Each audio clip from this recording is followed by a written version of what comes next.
পালিয়ে যাওয়া হয়েছিল, সেই তো সুরসুর করে আবার চলে আসাই লাগলো।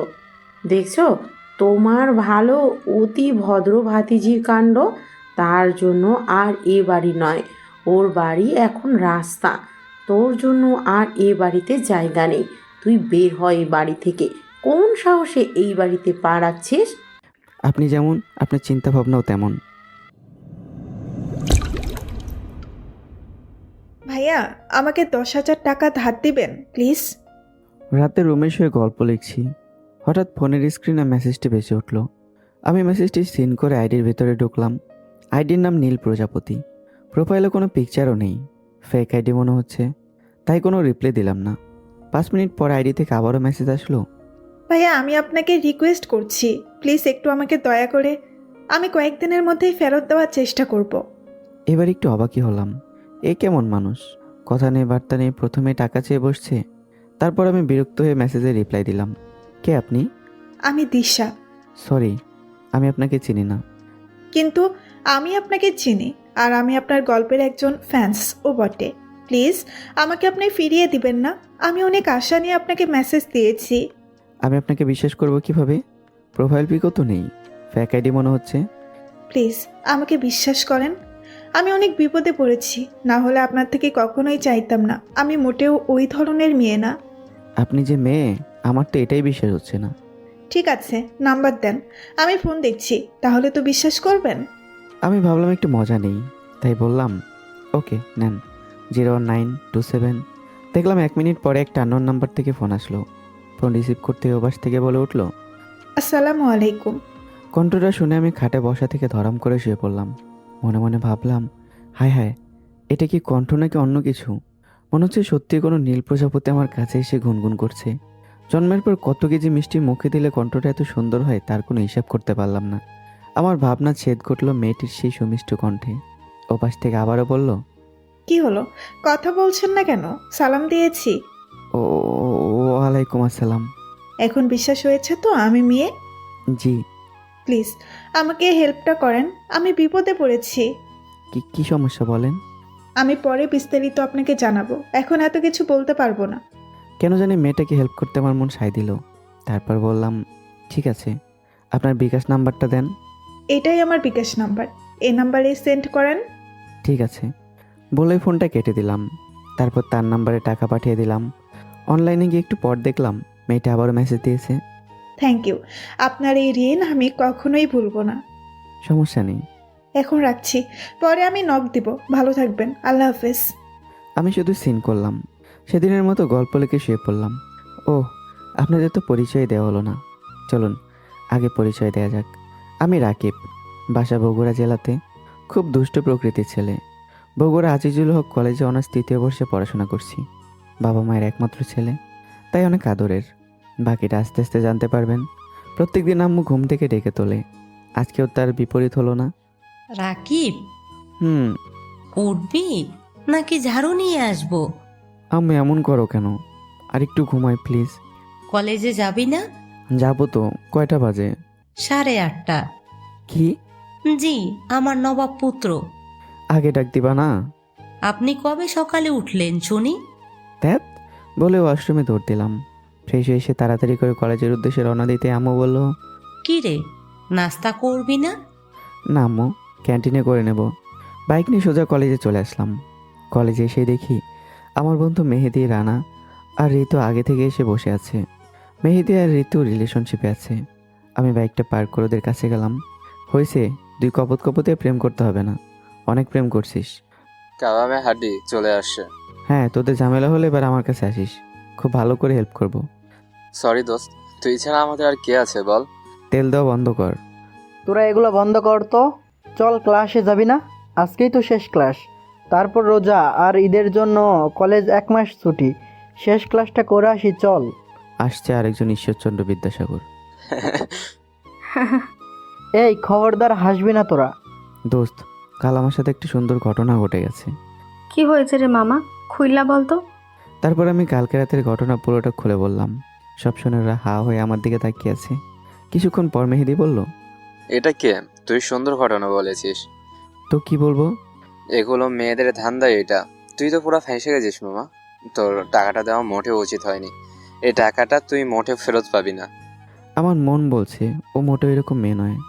তোর মন তো কত কিছুই বলে, লেখক মানুষ, কিন্তু তোর এই ধারণা ভুল প্রমাণিত হবেই। ওর কণ্ঠের মায়ে পড়ে গেছি। তখন মেহেদি বলল, এটা দিয়ে নাকি ছেলেদের ঘায়াল করে টাকা হাতিয়ে নেয়। ও আবার নখ দিবে দেখিস।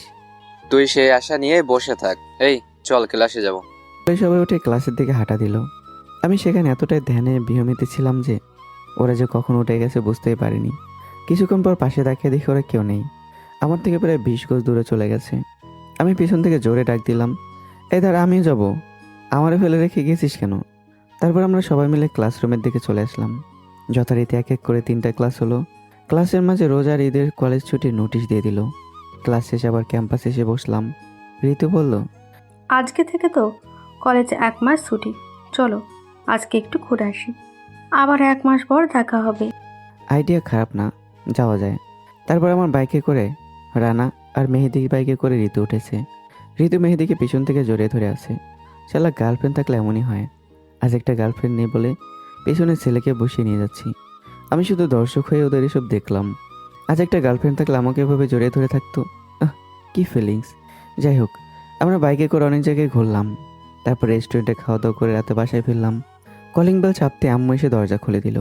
খুলে জিজ্ঞাসা করলো, কি রে, সেই সকালে কলেজের জন্য বের হয়েছিস আর কেবল ফিরলি? এত দেরি হলো কেন? আজকে থেকে কলেজ 1 মাসের জন্য ছুটি, তাই ফ্রেন্ডদের নিয়ে একটু ঘুরতে বেরোইছিলাম। আমি খাবার দিচ্ছি, ফ্রেশ হয়ে খেতে আয়। আমি বাইরে থেকে খেয়ে আসছি আম্মু, তোমরা খেয়ে নিও বলে আমি নিজের রুমে চলে আসলাম। রুমে এসে ফ্রেশ হয়ে নিলাম। বিছানায় শুয়ে একটু অনলাইনে গেলাম। অনলাইনে এসে আগে নীল প্রজাপতি আইডিতে চেক করলাম। দেখলাম অনলাইন। আজকে সারাদিন অনলাইনে আসিনি। মেসেঞ্জারে শত মেসেজের ভিড়েও তার মেসেজের শূন্যতা ফিল করতে লাগলাম। মনের ভিতরে এক অজানা ভয় কাজ করলো। মেহেদির কথাটা কি সত্যি হয়ে যাবে? মেয়েটিকে আমার সাথে চিট করে টাকাগুলো নিল। এবার কি সত্যি সত্যি আমার মনটা ভুল প্রমাণিত হবে? এইসব ভাবতে ভাবতে মনটা খারাপ হয়ে গেল। তারপর বেশিক্ষণ অনলাইনে না থেকে গল্প লিখে ঘুমিয়ে পড়লাম। সকালে আম্মুটাকে ঘুম ভাঙলো। রাকিব, এই রাকিব, তুই এত অলস কেন? উঠ এক্ষুনি। আম্মু, আজকে তো ক্লাস নেই, আজকে অন্তত ঘুমাই প্লিজ। অনেক ঘুমিয়েছিস, এবার উঠ। 10টা বাজে। উঠে কি করব তুমি বলো? একটু বাজারে যা, আমি লিস্ট করে দিচ্ছি। আমি পারবো না, তুমি আব্বুকে বলো। তোর আব্বু অফিসে চলে গেছে। আমি কি কখনো বাজার করেছি? আমি এসব পারবো না। করিসনি বলেই তো আজ থেকে করবি। তোর কলেজ 1 মাস ছুটি, তাই এই 1 মাস বাজার তুই করবি। আমি পারবো না। তাহলে তোর খাওয়াও বন্ধ। আম্মু এমন করো কেন? যাবি নাকি তোর ফোনটাও আছাড় মারবো? এই না, আমার লাইফের সবচেয়ে কাছের সঙ্গে এই ফোন। ওর কিছু হলে আমি বাঁচবো না। তোর নাটক বন্ধ কর আর তাড়াতাড়ি যা। ঠিক আছে, তুমি যাও, আমি আসছি বলে আম্মু চলে গেল। আমি উঠে ফ্রেশ হয়ে নিলাম। তারপর রেডি হয়ে নিচে আসলাম। এসে হালকা নাস্তা করে আম্মুর দেওয়া লিস্টটা নিয়ে বাজারের উদ্দেশ্যে রওনা দিলাম। আজ বুঝলাম বাজার করা সত্যি অনেক কষ্টের কাজ। বাপরে, আব্বু কেমনে করে বুঝি না। একেই বলে হয়তো পরিবারের দায়িত্ব। যাই হোক, প্রায় 1 ঘন্টা বাজারে ঘোরাঘুরি করে আম্মুর দেওয়া লিস্ট অনুযায়ী শাক সবজি মাছ মাংস কিনে বাসার উদ্দেশ্যে আবারও রওনা দিলাম। বাসায় এসে আম্মুর হাতে বাজার দিয়ে আমার রুমে চলে আসলাম। এসেই গোসল করে নিলাম। খাটে হেলান দিয়ে শুয়ে আছি। আবার মেয়েটার কথা মনে পড়লো। মনে হতে আবার অনলাইনে গেলাম, কিন্তু রাতের মতো অনলাইনে আসার পর আবার আমার মুখটা মলিন হয়ে গেল। কেননা আজকে মেয়েটি অনলাইনে আসেনি। গল্পের কমেন্টসগুলো চেক করে আবারও অফলাইনে চলে গেলাম। মনে হচ্ছে মেহেদির কথাই ঠিক হলো। রুমে ভালো লাগছিল না, তাই একটু ছাদে চলে আসলাম। মেহেদিকে একটা ফোন দিলাম। ফোন রিসিভ করতেই, হ্যালো। দোস্ত বল, কি খবর? তোর কথাই মনে হয় সত্যি হলো রে। তোরে আগেই বলেছিলাম, তুই তো আমার কথা বিশ্বাস করলি না। কি করবো এখন বুঝতে পারছি না। ওর কণ্ঠের মায়ে পড়ে গেছি। তুই লেখক মানুষ, মোটেও তোর এই আচরণ শোভা পায় না। তাহলে এখন আমি কি করব? শোন, এক কাজ কর, বিকেলে লেকের পাড়ে চলে আয়। আমি, রানা আর ঋতুকে আসতে বলেছি। একসাথে কিছুক্ষণ আড্ডা দিলে তোরও ভালো লাগবে। ঠিক আছে। চিন্তা করিস না বেশি। আল্লাহ হাফেজ। আল্লাহ হাফেজ বলে ফোনটা কেটে দিলাম। তারপর নিচে গিয়ে দুপুরের খাবার খেয়ে রুমে আসলাম। এসে কিছুক্ষণ বিশ্রাম নিয়ে বিকেলে বাইক নিয়ে লেকের পাড়ে চলে গেলাম। এসে থেকে মেহেদি আর ঋতু আগে থেকে এসে প্রেম করছে। আমি ওদের দেখে বললাম, ও এই জন্য আসতে বলছিস, যেন তোর প্রেম করতে পারিস, তাই না? তোর কি কথা সব সময় আমাদের জন্যই রেডি থাকে? আমাদের কথার মাঝখানে রানাও চলে আসলো। এসেই বলল, কিরে, গ্রুপ স্টাডি শুরু হয়েছে? কিসের গ্রুপ স্টাডি? কেন, মেহেদিই তো বললো বিকেলে তোরা নাকি সবাই গ্রুপ স্টাডি করবি, তাই আমাকেও আসতে বলছিস।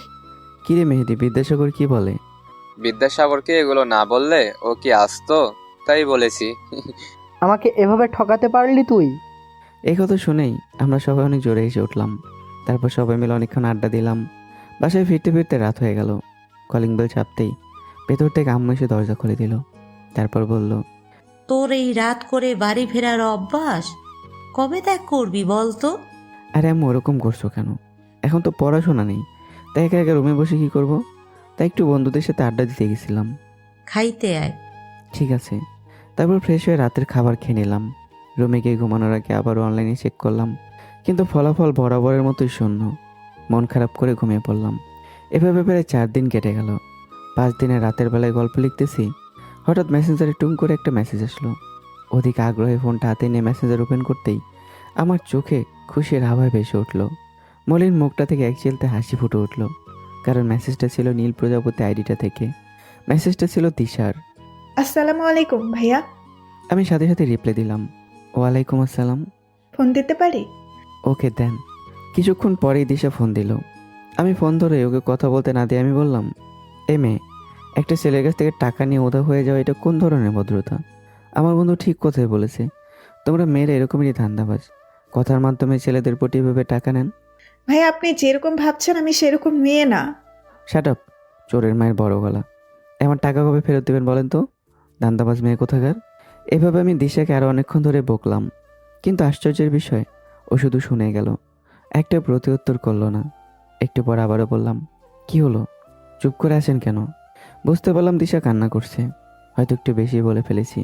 একটু পর দিশা বলল, সত্যি আমি ওইরকম মেয়ে নয় ভাইয়া। টাকাগুলো আমি কেন নিয়েছিলাম জানেন? কেন? চুরির অপবাদে। মানে বুঝলাম না। কিছু না, পরে শুইলেন কখনো এই অভাগীর গল্প? আমি এক্ষুনি শুনতে চাই। আমাকে ডাকছে, আমি পরে কখনো বলবো। আর হ্যাঁ, আমি আপনার টাকা খুব শীঘ্রই ফেরত দিয়ে দিব, চিন্তা করবেন না। আমি ওরকম মেয়ে না ভাইয়া। আজকে খুব সুন্দর কথা আমারে বলছেন, শুনে খুবই খুশি হলাম। ধন্যবাদ আপনাকে, ভালো থাকবেন। শোনেন। জি বলেন। সরি। কেন? তখন রাগের মাথায় কি না কি বলেছি। আসলে এর মধ্যে আমার বন্ধু আজে বাজে কথা বলে মনটা একদম কালো বানিয়ে দিছিল, তাই এসব বলছি। আমি সত্যিই অনেক দুঃখিত। সমস্যা নেই, এসব শুনে আমার অভ্যাস হয়ে গেছে, আর কষ্ট হয় না। তবে আপনার কাছ থেকে এটা আশা করেছিলাম না। আমি ভাবছিলাম আপনি আমাকে বুঝবেন। সরি বললাম তো, আর আপনাকে অভিযোগ করার চান্স দেব না, কথা দিলাম। আপনি তো বলেছিলেন আপনি আমার গল্পের ফ্যান, তাই লেখক হিসেবে কি ক্ষমা পাওয়ার যোগ্য না আমি? আরে কি বলেন, অবশ্যই আমি ক্ষমা করে দিয়েছি। তাহলে প্রমাণ দেন ক্ষমা করেছেন। ক্ষমা করার আবার প্রমাণ কেমনে দেয়? আমাকে তুমি করে ডাকলে ভাববো ক্ষমা করেছেন। আপনি খুব চতুর মানুষ। বুঝেছি, ক্ষমা করেননি। আচ্ছা, যাও তুমি। Thank you. এখন আমি রাখছি, ডাকছে, পরে কথা হবে। ভালো থাকো, আল্লাহ হাফিজ। আল্লাহ হাফিজ বলে ফোনটা রেখে দিলাম। আজকে অনেক খুশি লাগতেছে। খুশি মন নিয়ে ঘুমিয়ে পড়লাম। মাঝরাতে হঠাৎ আম্মুর ডাকে ঘুম ভেঙে গেল। হঠাৎ মাঝরাতে আম্মুর ডাকে কেন? কোনো সমস্যা হলো না তো আবার? তাড়াতাড়ি করে রুমের দরজা খুলে দিলাম। কি হয়েছে আম্মু, সকাল তো হয়নি এখনো, মাঝরাতে ডাকছো যে, কোনো সমস্যা? না, সমস্যা হবে কেন? তাহলে ডাকছো কেন? আরে, আজ থেকে যে রোজা শুরু, ভুলে গেলি? রোজা থাকবি না? আমি একটু ভাবলাম, তারপর বললাম, তাই তো, আজ থেকে তো রোজা শুরু, ভুলেই গেছিলাম। ধ্যান ভাঙলো আম্মুর কথায়। আম্মু বলল, কি রে, এরকম হা হয়ে দাঁড়িয়ে আছিস কেন? চল, ফ্রেশ হয়ে সেহেরি করে নিবি। আম্মু আমি রোজা থাকবো না। কেন? তুমি তো জানো আমি না খেয়ে বেশিক্ষণ থাকতে পারি না। 1 মাস দিনের বেলা না খেলে কিছুই হবে না। চল। না আমি যাব না। চল বলছি, তোকে না নিয়ে আমি যাব না। প্রতিবার তোকে ছাড় দেয়া যাবে। আল্লাহর হুকুম পালন করতে শিখ। বলে আম্মু আমাকে টেনে হিঁচড়ে নিয়ে গেল। ইচ্ছে না থাকা সত্ত্বেও জোর করে ওয়াশরুমে ঢুকিয়ে দিল। আমি কিছুক্ষণ পর ফ্রেশ হয়ে বাইরে আসলাম। খাওয়ার সময় আম্মুকে আবার বললাম, আম্মু আমি থাকতে পারবো না, বিশ্বাস করো। সেট আপ, চুপচাপ খা। তারপর চুপচাপ খেয়ে আমি আমার রুমে চলে গেলাম। রুমে গিয়ে একটু অনলাইনে কমেন্টসগুলো চেক করতে ঢুকলাম। চেক করে বাইরে আসতে দেখি দিশার মেসেজ চোখের সামনে ভেসে উঠল। মনে মনে খুশি হলাম। আরে বাহ, এ তো মেঘনা চেতে বৃষ্টি। তাই সাথে সাথে রিপ্লাই করলাম, আসসালামু আলাইকুম। ওয়ালাইকুম আসসালাম। কি করছেন? ফোনে কথা বলি। আমার ফোনে ব্যালেন্স নেই। আমি ফোন দিতেছি। ঠিক আছে। তারপর আমি আর দেরি না করে দিশাকে ফোন দিলাম। ফোন রিসিভ করতে ওপাশ থেকে বলল, হ্যালো।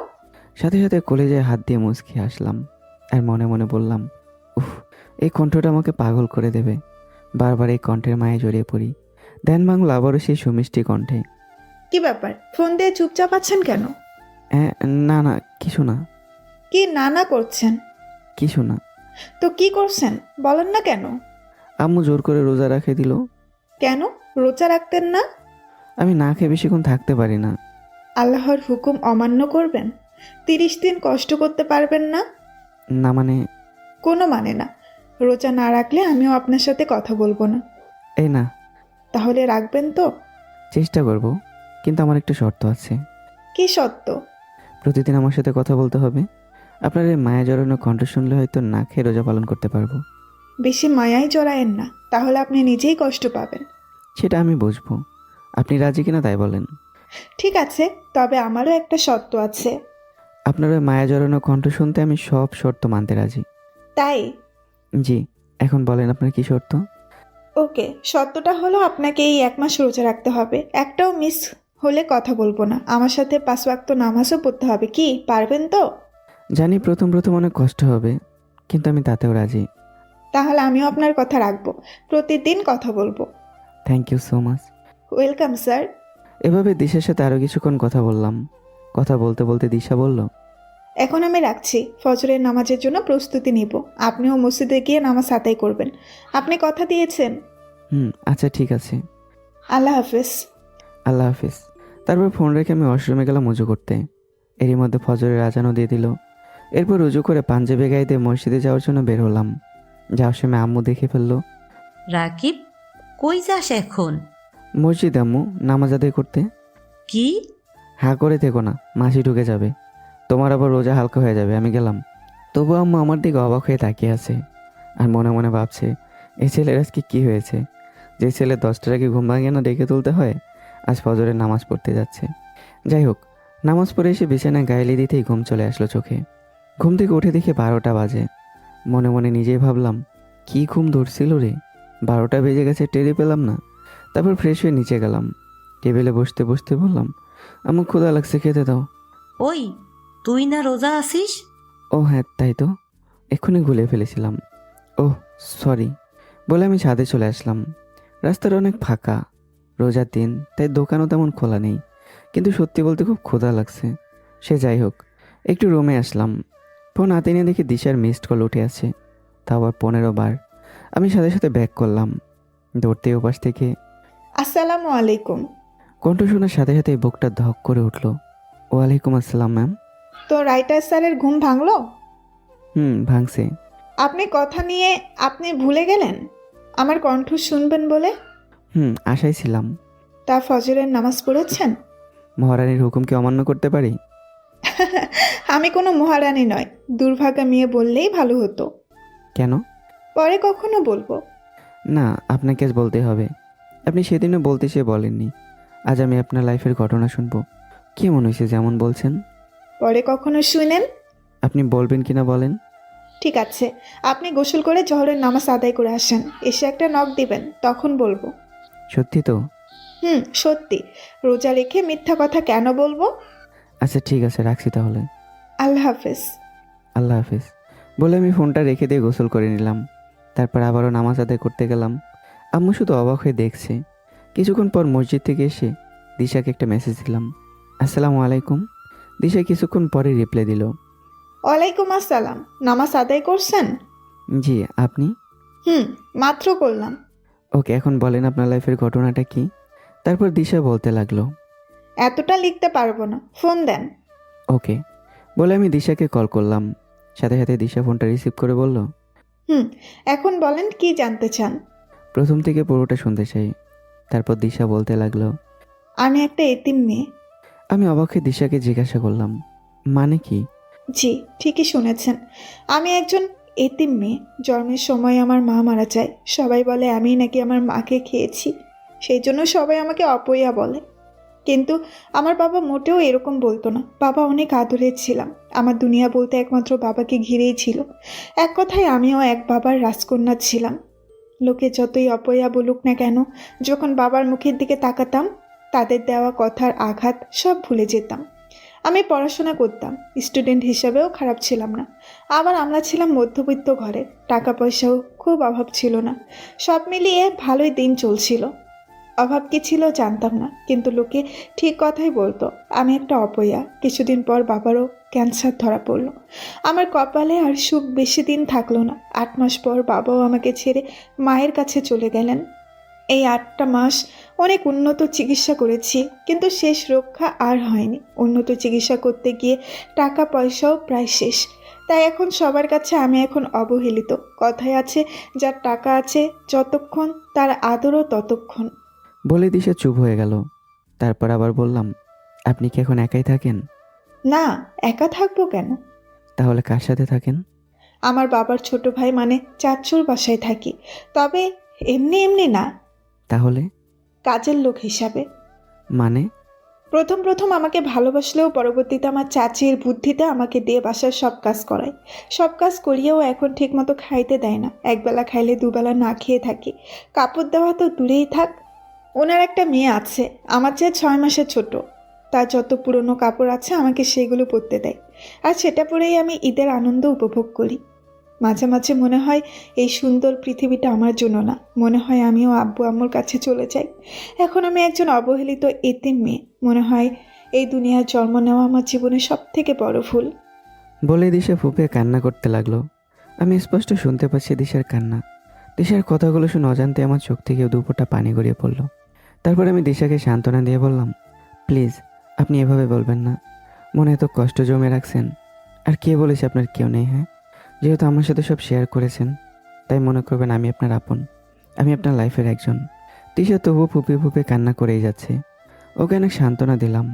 অনেকক্ষণ পর কান্না থামিয়ে বলল, জানেন, যখন এগুলো ভেবে মন খারাপ থাকে তখনই আপনার গল্প পড়ি, আর আমার মন ভালো হয়ে যায়। আপনি আমার মন ভালো হওয়ার কারণ, তাই তো আপনার সাথে কথা বলি।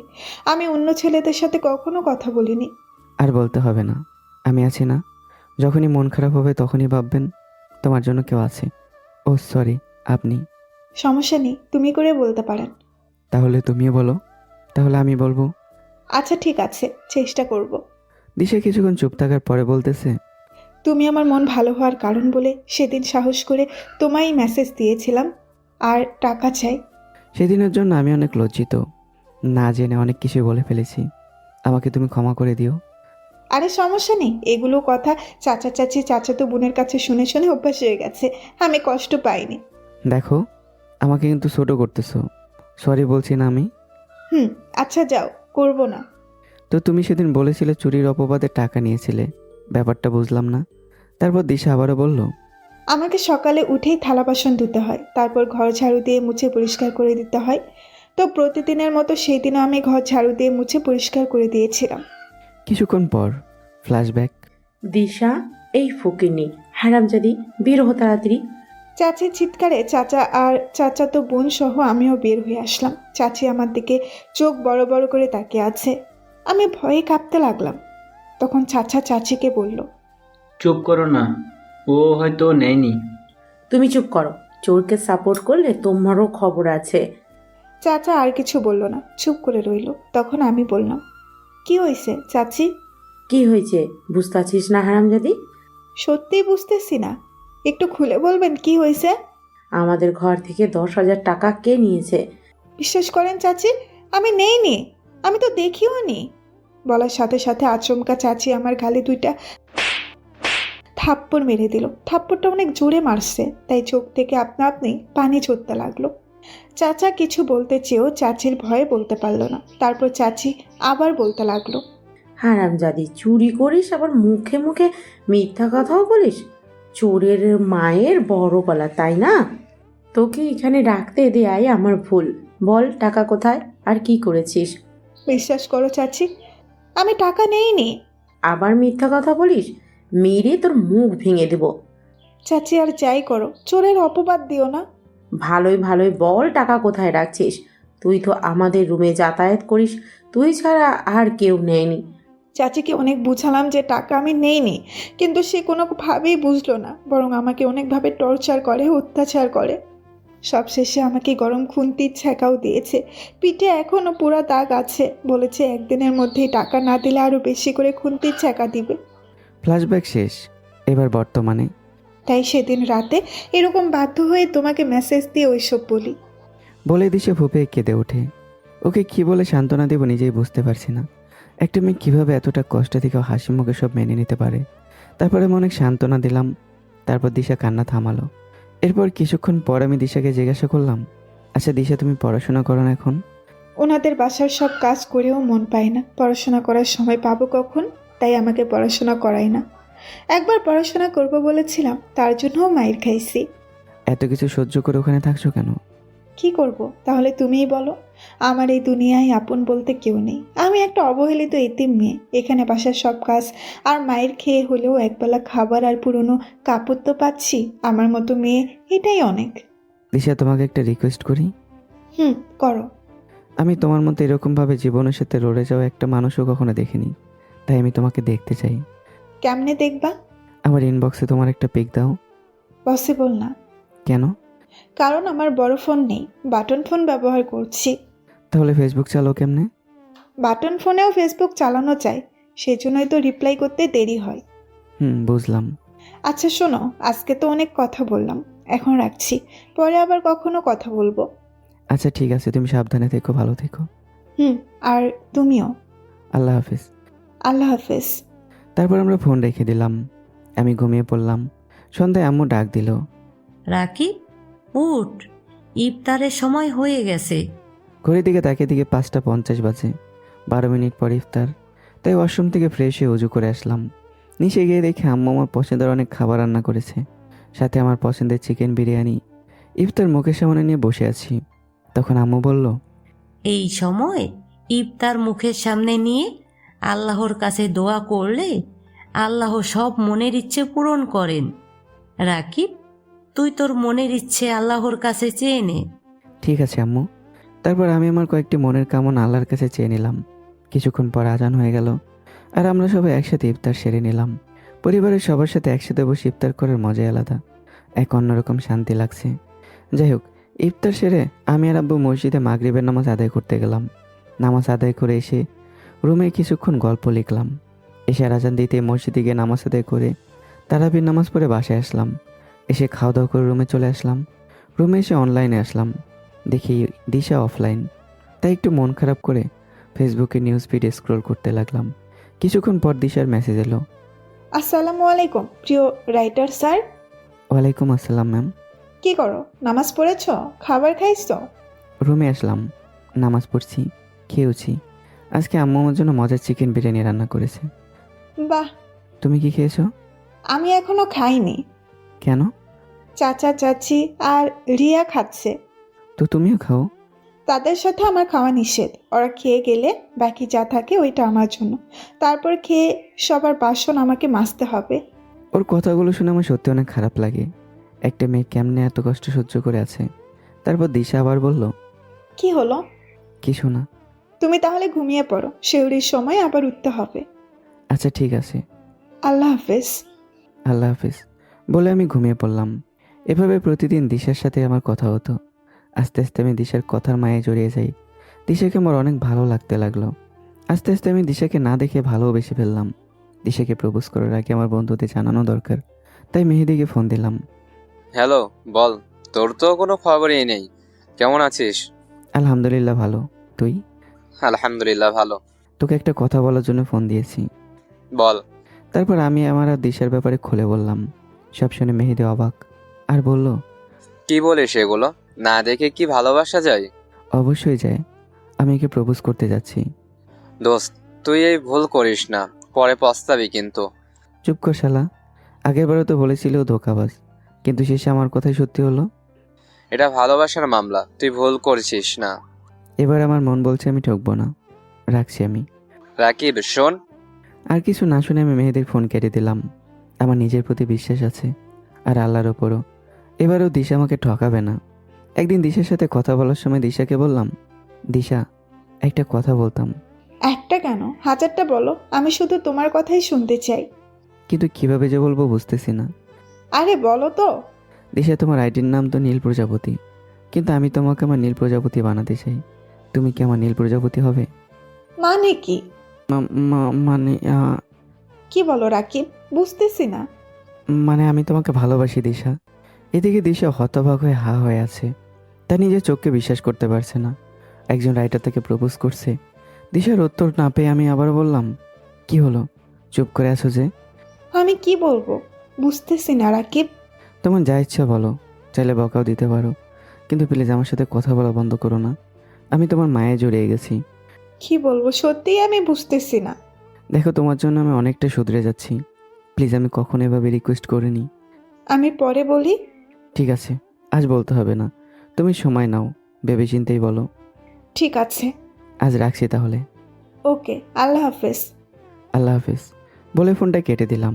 তার কিছুক্ষণ পর ইফতার সেরে রুমে কিছুক্ষণ রেস্ট নিলাম। মনে একটাই চিন্তা, দিশা কি আমার প্রপোজালে রাজি হবে?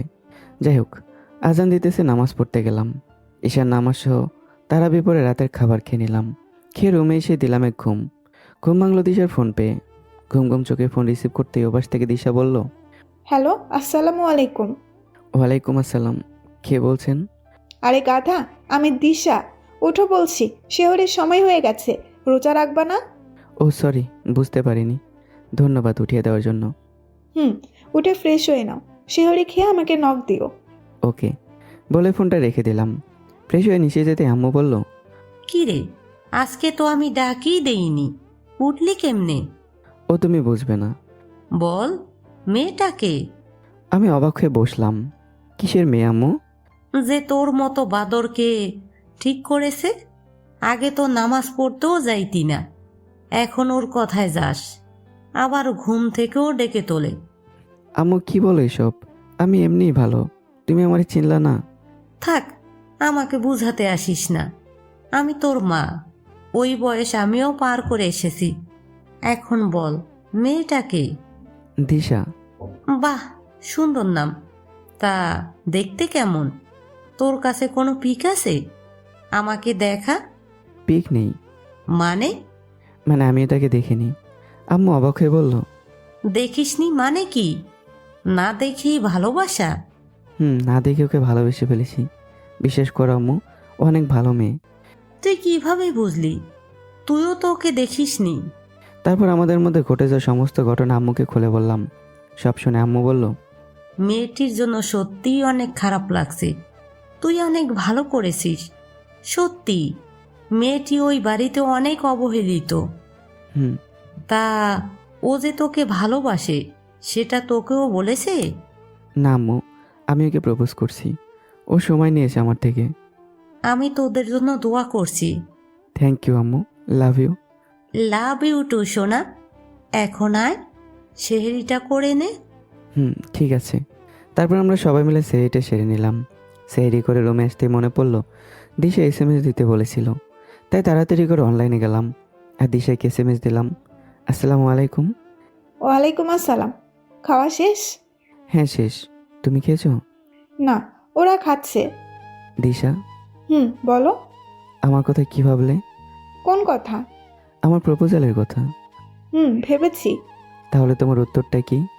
দেখো রাকিব, আমি চাই না আমার জন্য তোমার জীবনটা নষ্ট হয়ে যাক। তুমি তো সব কিছুই জানো। কিছুক্ষণ চুপ থেকে রিপ্লাই দিলাম, আমি তোমার সব কিছু জানার পরে তোমাকে ভালোবাসি, অনেক ভালোবাসি। প্লিজ তুমি আমাকে এভাবে ফিরিয়ে দিও না। এই, তুমি কি পাগল নাকি? হ্যাঁ, সব কিছু জেনে কেন পাগলামি করছো? আমি তোমার সাথে সারা জীবন থাকার জন্যই পাগল, তোমার ভালোবাসার জন্য আমি পাগল। প্লিজ রাকিব, পাগলামি করিও না। তোমার সুন্দর একটা ভবিষ্যৎ পড়ে আছে সামনে। সেই ভবিষ্যৎ আমি তোমার সাথে কাটাতে চাই। আমি কখনোই তোমার সুন্দর জীবনটা নষ্ট করতে পারবো না। আমি এতিম মেয়ে, তুমি কোথায় আর আমি বা কোথায়? তোমাকে কল্পনা করাও আমার জন্য অনেক। এটাই কি তোমার শেষ কথা? প্লিজ বোঝার চেষ্টা করো, আমরা সারা জীবন বন্ধু হয়ে থাকবো। আচ্ছা রাখছি, আল্লাহ হাফেজ। রাকিব শোনো। না শুনে আমি দিশার ফোনটা কেটে দিলাম। দিশা আমাকে বুঝিয়ে সুন্দরভাবে রিজেক্ট করে দিলে ভাবতেই পারছি না। আমার অনেক কষ্ট হচ্ছে যে দিশা আমাকে রিজেক্ট করে দিল। সে অনেকক্ষণ নীরব কান্না করলাম। ফজরের নামাজ আদায় করে কান্না করতে করতে কখন যে ঘুমিয়ে পড়েছিলাম জানিই না। সকালে ঘুম থেকে উঠতে পারিনি। উঠতে উঠতে দুপুর হয়ে গেছে। কান্না করার জন্য চোখগুলো লাল হয়ে আছে। তাই ওয়াশরুমে গিয়ে একেবারে গোসল করে জোহরের নামাজ আদায় করতে মসজিদে গেলাম। নামাজ আদায় করে এসেই আবারও রুমে গিয়ে দরজা লাগিয়ে দিলাম। ফোনটা হাতে নিয়ে দেখি দিশা অনেকবার কলার SMS দিয়েছে, কিন্তু SMS-এর রিপ্লাই দিলাম না, কলটাও ব্যাক করলাম না। আম্মু বুঝে গেছে কিছু একটা হয়েছে। তাই ইফতারের আগে আম্মু আমার রুমে আসে আর বলে, রাকিব, কি হয়েছে তোর? সারাদিন রুমের মধ্যে ঘাপটি মেরে বসে আছিস কেন? কই কিছু হয়নি তো। দেখ, আমি তোর মা, আর মা হয়ে সন্তানের কষ্টটা বুঝবো না? আর রাতও তো ঘুমোসনি মনে হয়, চোখগুলো লাল হয়ে আছে। বল আমাকে, দিশার সাথে কি কিছু হয়েছে? তারপর আমি অবাক করে দিয়ে কাঁদতে কাঁদতে আম্মুকে জড়িয়ে ধরলাম। আম্মু আমার কাঁদা দেখে শক্ত করে আমাকে জড়িয়ে ধরলো। আম্মু এখন নিশ্চিত বুঝে গেছে যে কিছু একটা হয়েছে। আম্মু আমাকে কিছুক্ষণ সান্ত্বনা দিয়ে বলল, রাকিব, বল আমাকে কি হয়েছে? আমি তোর আম্মু তো, তোর সব সুখ দুঃখ দেখার দায়িত্ব আমার। আমি তবুও কান্না করেই যাচ্ছি। কিছুক্ষণ পর আম্মুকে বললাম, আম্মু দিশা আমাকে রিজেক্ট করে দিয়েছে। কারণ কিছু বলেছে? হুম, কি বলেছে? ও আমার লাইফে এসে নাকি আমার জীবন নষ্ট করতে চায় না, এই জন্য। এখানেও তোর চিন্তা করছে? মানে সেও তোকে অনেক ভালোবাসে। কি বলছে এগুলো? ঠিকই বলছি, তুই চিন্তা করিস না, দেখবি সেও তোকে ভালোবাসার কথা বলবে। কিভাবে? একটা কাজ কর, হ্যাঁ বলো, কি কাজ? কয়েকদিন অনলাইনে যাস না, সাথে ফোনটাও সুইচ অফ করে দে। কি বলছে এগুলো? কেন? যা বলছি তাই কর, তাহলেই 7 দিন পর ফলাফল পেয়ে যাবি।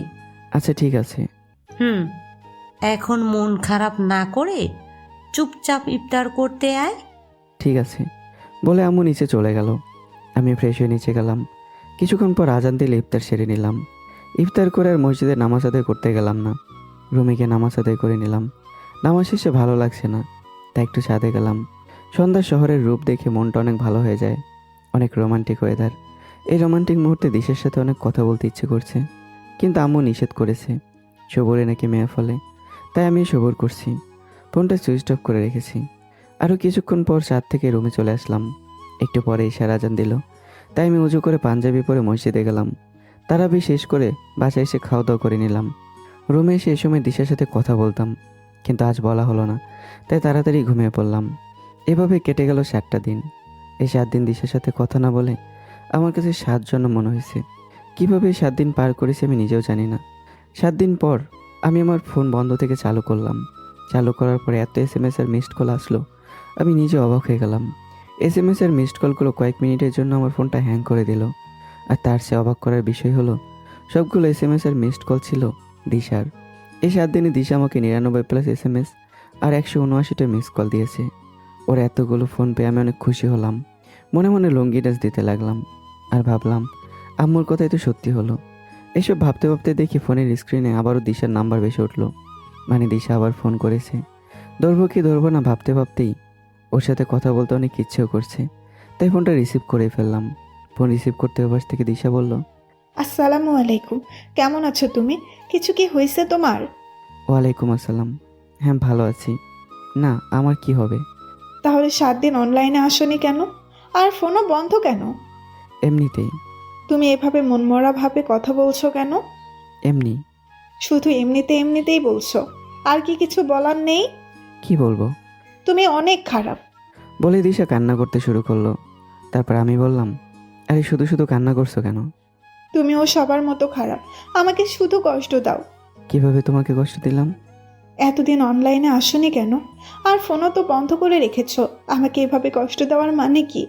আমি এলেই কি আর না এলেই বাকি, কারো তোর কিছু যায় আসে না। মারবো একটা থাপ্পড়। তুমি খুব খারাপ, আমাকে শুধু কষ্ট দাও। এই তোমার ভালোবাসা? তোমাকে আমি সবার থেকে আলাদা ভেবেছিলাম, কিন্তু তুমিও আমাকে অনেক কষ্ট দাও। তুমি তো আমাকে আর ভালোবাসো না। কে বলেছে ভালোবাসি না? তুমি তো সেদিন বলেছিলে। না ভালোবাসলে কি আর কথা বলতাম, বোকা ছেলে কোথাকার। তোমার গল্প যখনই পড়ি তখনই আমার মন ভালো হয়ে যায়। আমার মন ভালো হওয়ার একমাত্র কারণ তুমি। তাই তখন থেকেই তোমাকে আমার অনেক ভালো লাগে, মনে মনে অনেক ভালোবেসেও ফেলি, কিন্তু পরে ভাবি তুমি কোথায় আর আমি কোথায়। তাই তোমাকে জানাতে ভয় পাই। যেদিন তুমি আমাকে প্রপোজ করেছিলে সেই দিনই বিশ্বাস করো আমি যে কতটা খুশি হয়েছিলাম তা বলে বোঝাতে পারবো না। আমিও তোমাকে অনেক অনেক ভালোবাসি রাকিব। তুমি আমাকে আর এভাবে কষ্ট দিও না প্লিজ। তুমি যা বলবে আমি তাই করব। তবুও প্লিজ আমার সাথে কথা বলা বন্ধ করো না। আমি মরে যাব, তোমার মাঝেই আমি একমাত্র বাচ্চার আলো দেখতে পাই। তুমিও যদি আমার সাথে এমন করো তাহলে আমি বেঁচে থাকার প্রদীপটাই নিভে যাবে। বলে দিশা ফুপিয়ে কান্না শুরু করে দিল। দিশার কথা শুনে লুঙ্গি ডান্স দিতে ইচ্ছে করলো। মনে মনে আম্মুকে ধন্যবাদ দিলাম, আম্মুর ওষুধ কাজে দিয়েছে। তারপর কোনোরকম নিজেকে সামলে দিশাকে বললাম, আমাকে তুমি মাফ করে দাও। আজকের পর থেকে আমার দ্বারা তুমি কখনো আর কষ্ট পাবে না। আমি তোমাকে আমার রাজরানী করে রাখবো। সেদিন আমি বলতে পারিনি, তবে আজ আমি বলতে চাই। কি কথা বলো? সেদিন আমাকে বলেছিলে না তুমি কি আমার নীল প্রজাপতি হবা? আজ আমি বলছি তোমার সারা জীবন নীল প্রজাপতি হয়ে থাকতে চাই। তুমি কি আমাকে সারা জীবনের জন্য তোমার মায়া জালে বন্দি করে রাখবা? আমি তোমাকে সারা জীবন আমার নীল প্রজাপতি করে রাখতে চাই। এভাবে দিশার সাথে অনেকক্ষণ কথা বললাম। আজকে আমি অনেক খুশি। রুম থেকে বের হয়ে দেখি আম্মু কিচেন রুমে। আমি ওই কিচেন রুমে গিয়ে আম্মুকে পিছন থেকে জড়িয়ে ধরলাম। আমার এরকম আচরণ দেখে আম্মু বলল, কি হয়েছে? আমার ছেলের আজকে এত খুশি খুশি কেন? আজকে আমি অনেক খুশি। তো খুশি হওয়ার কারণ কি? কারণ তোমার ওষুধ কাজে দিয়েছে। মানে দিশাও আমাকে অনেক ভালোবাসে। কবে বললো? আজকে একটু আগে। থ্যাংক ইউ আম্মু, আমি অনেক খুশি।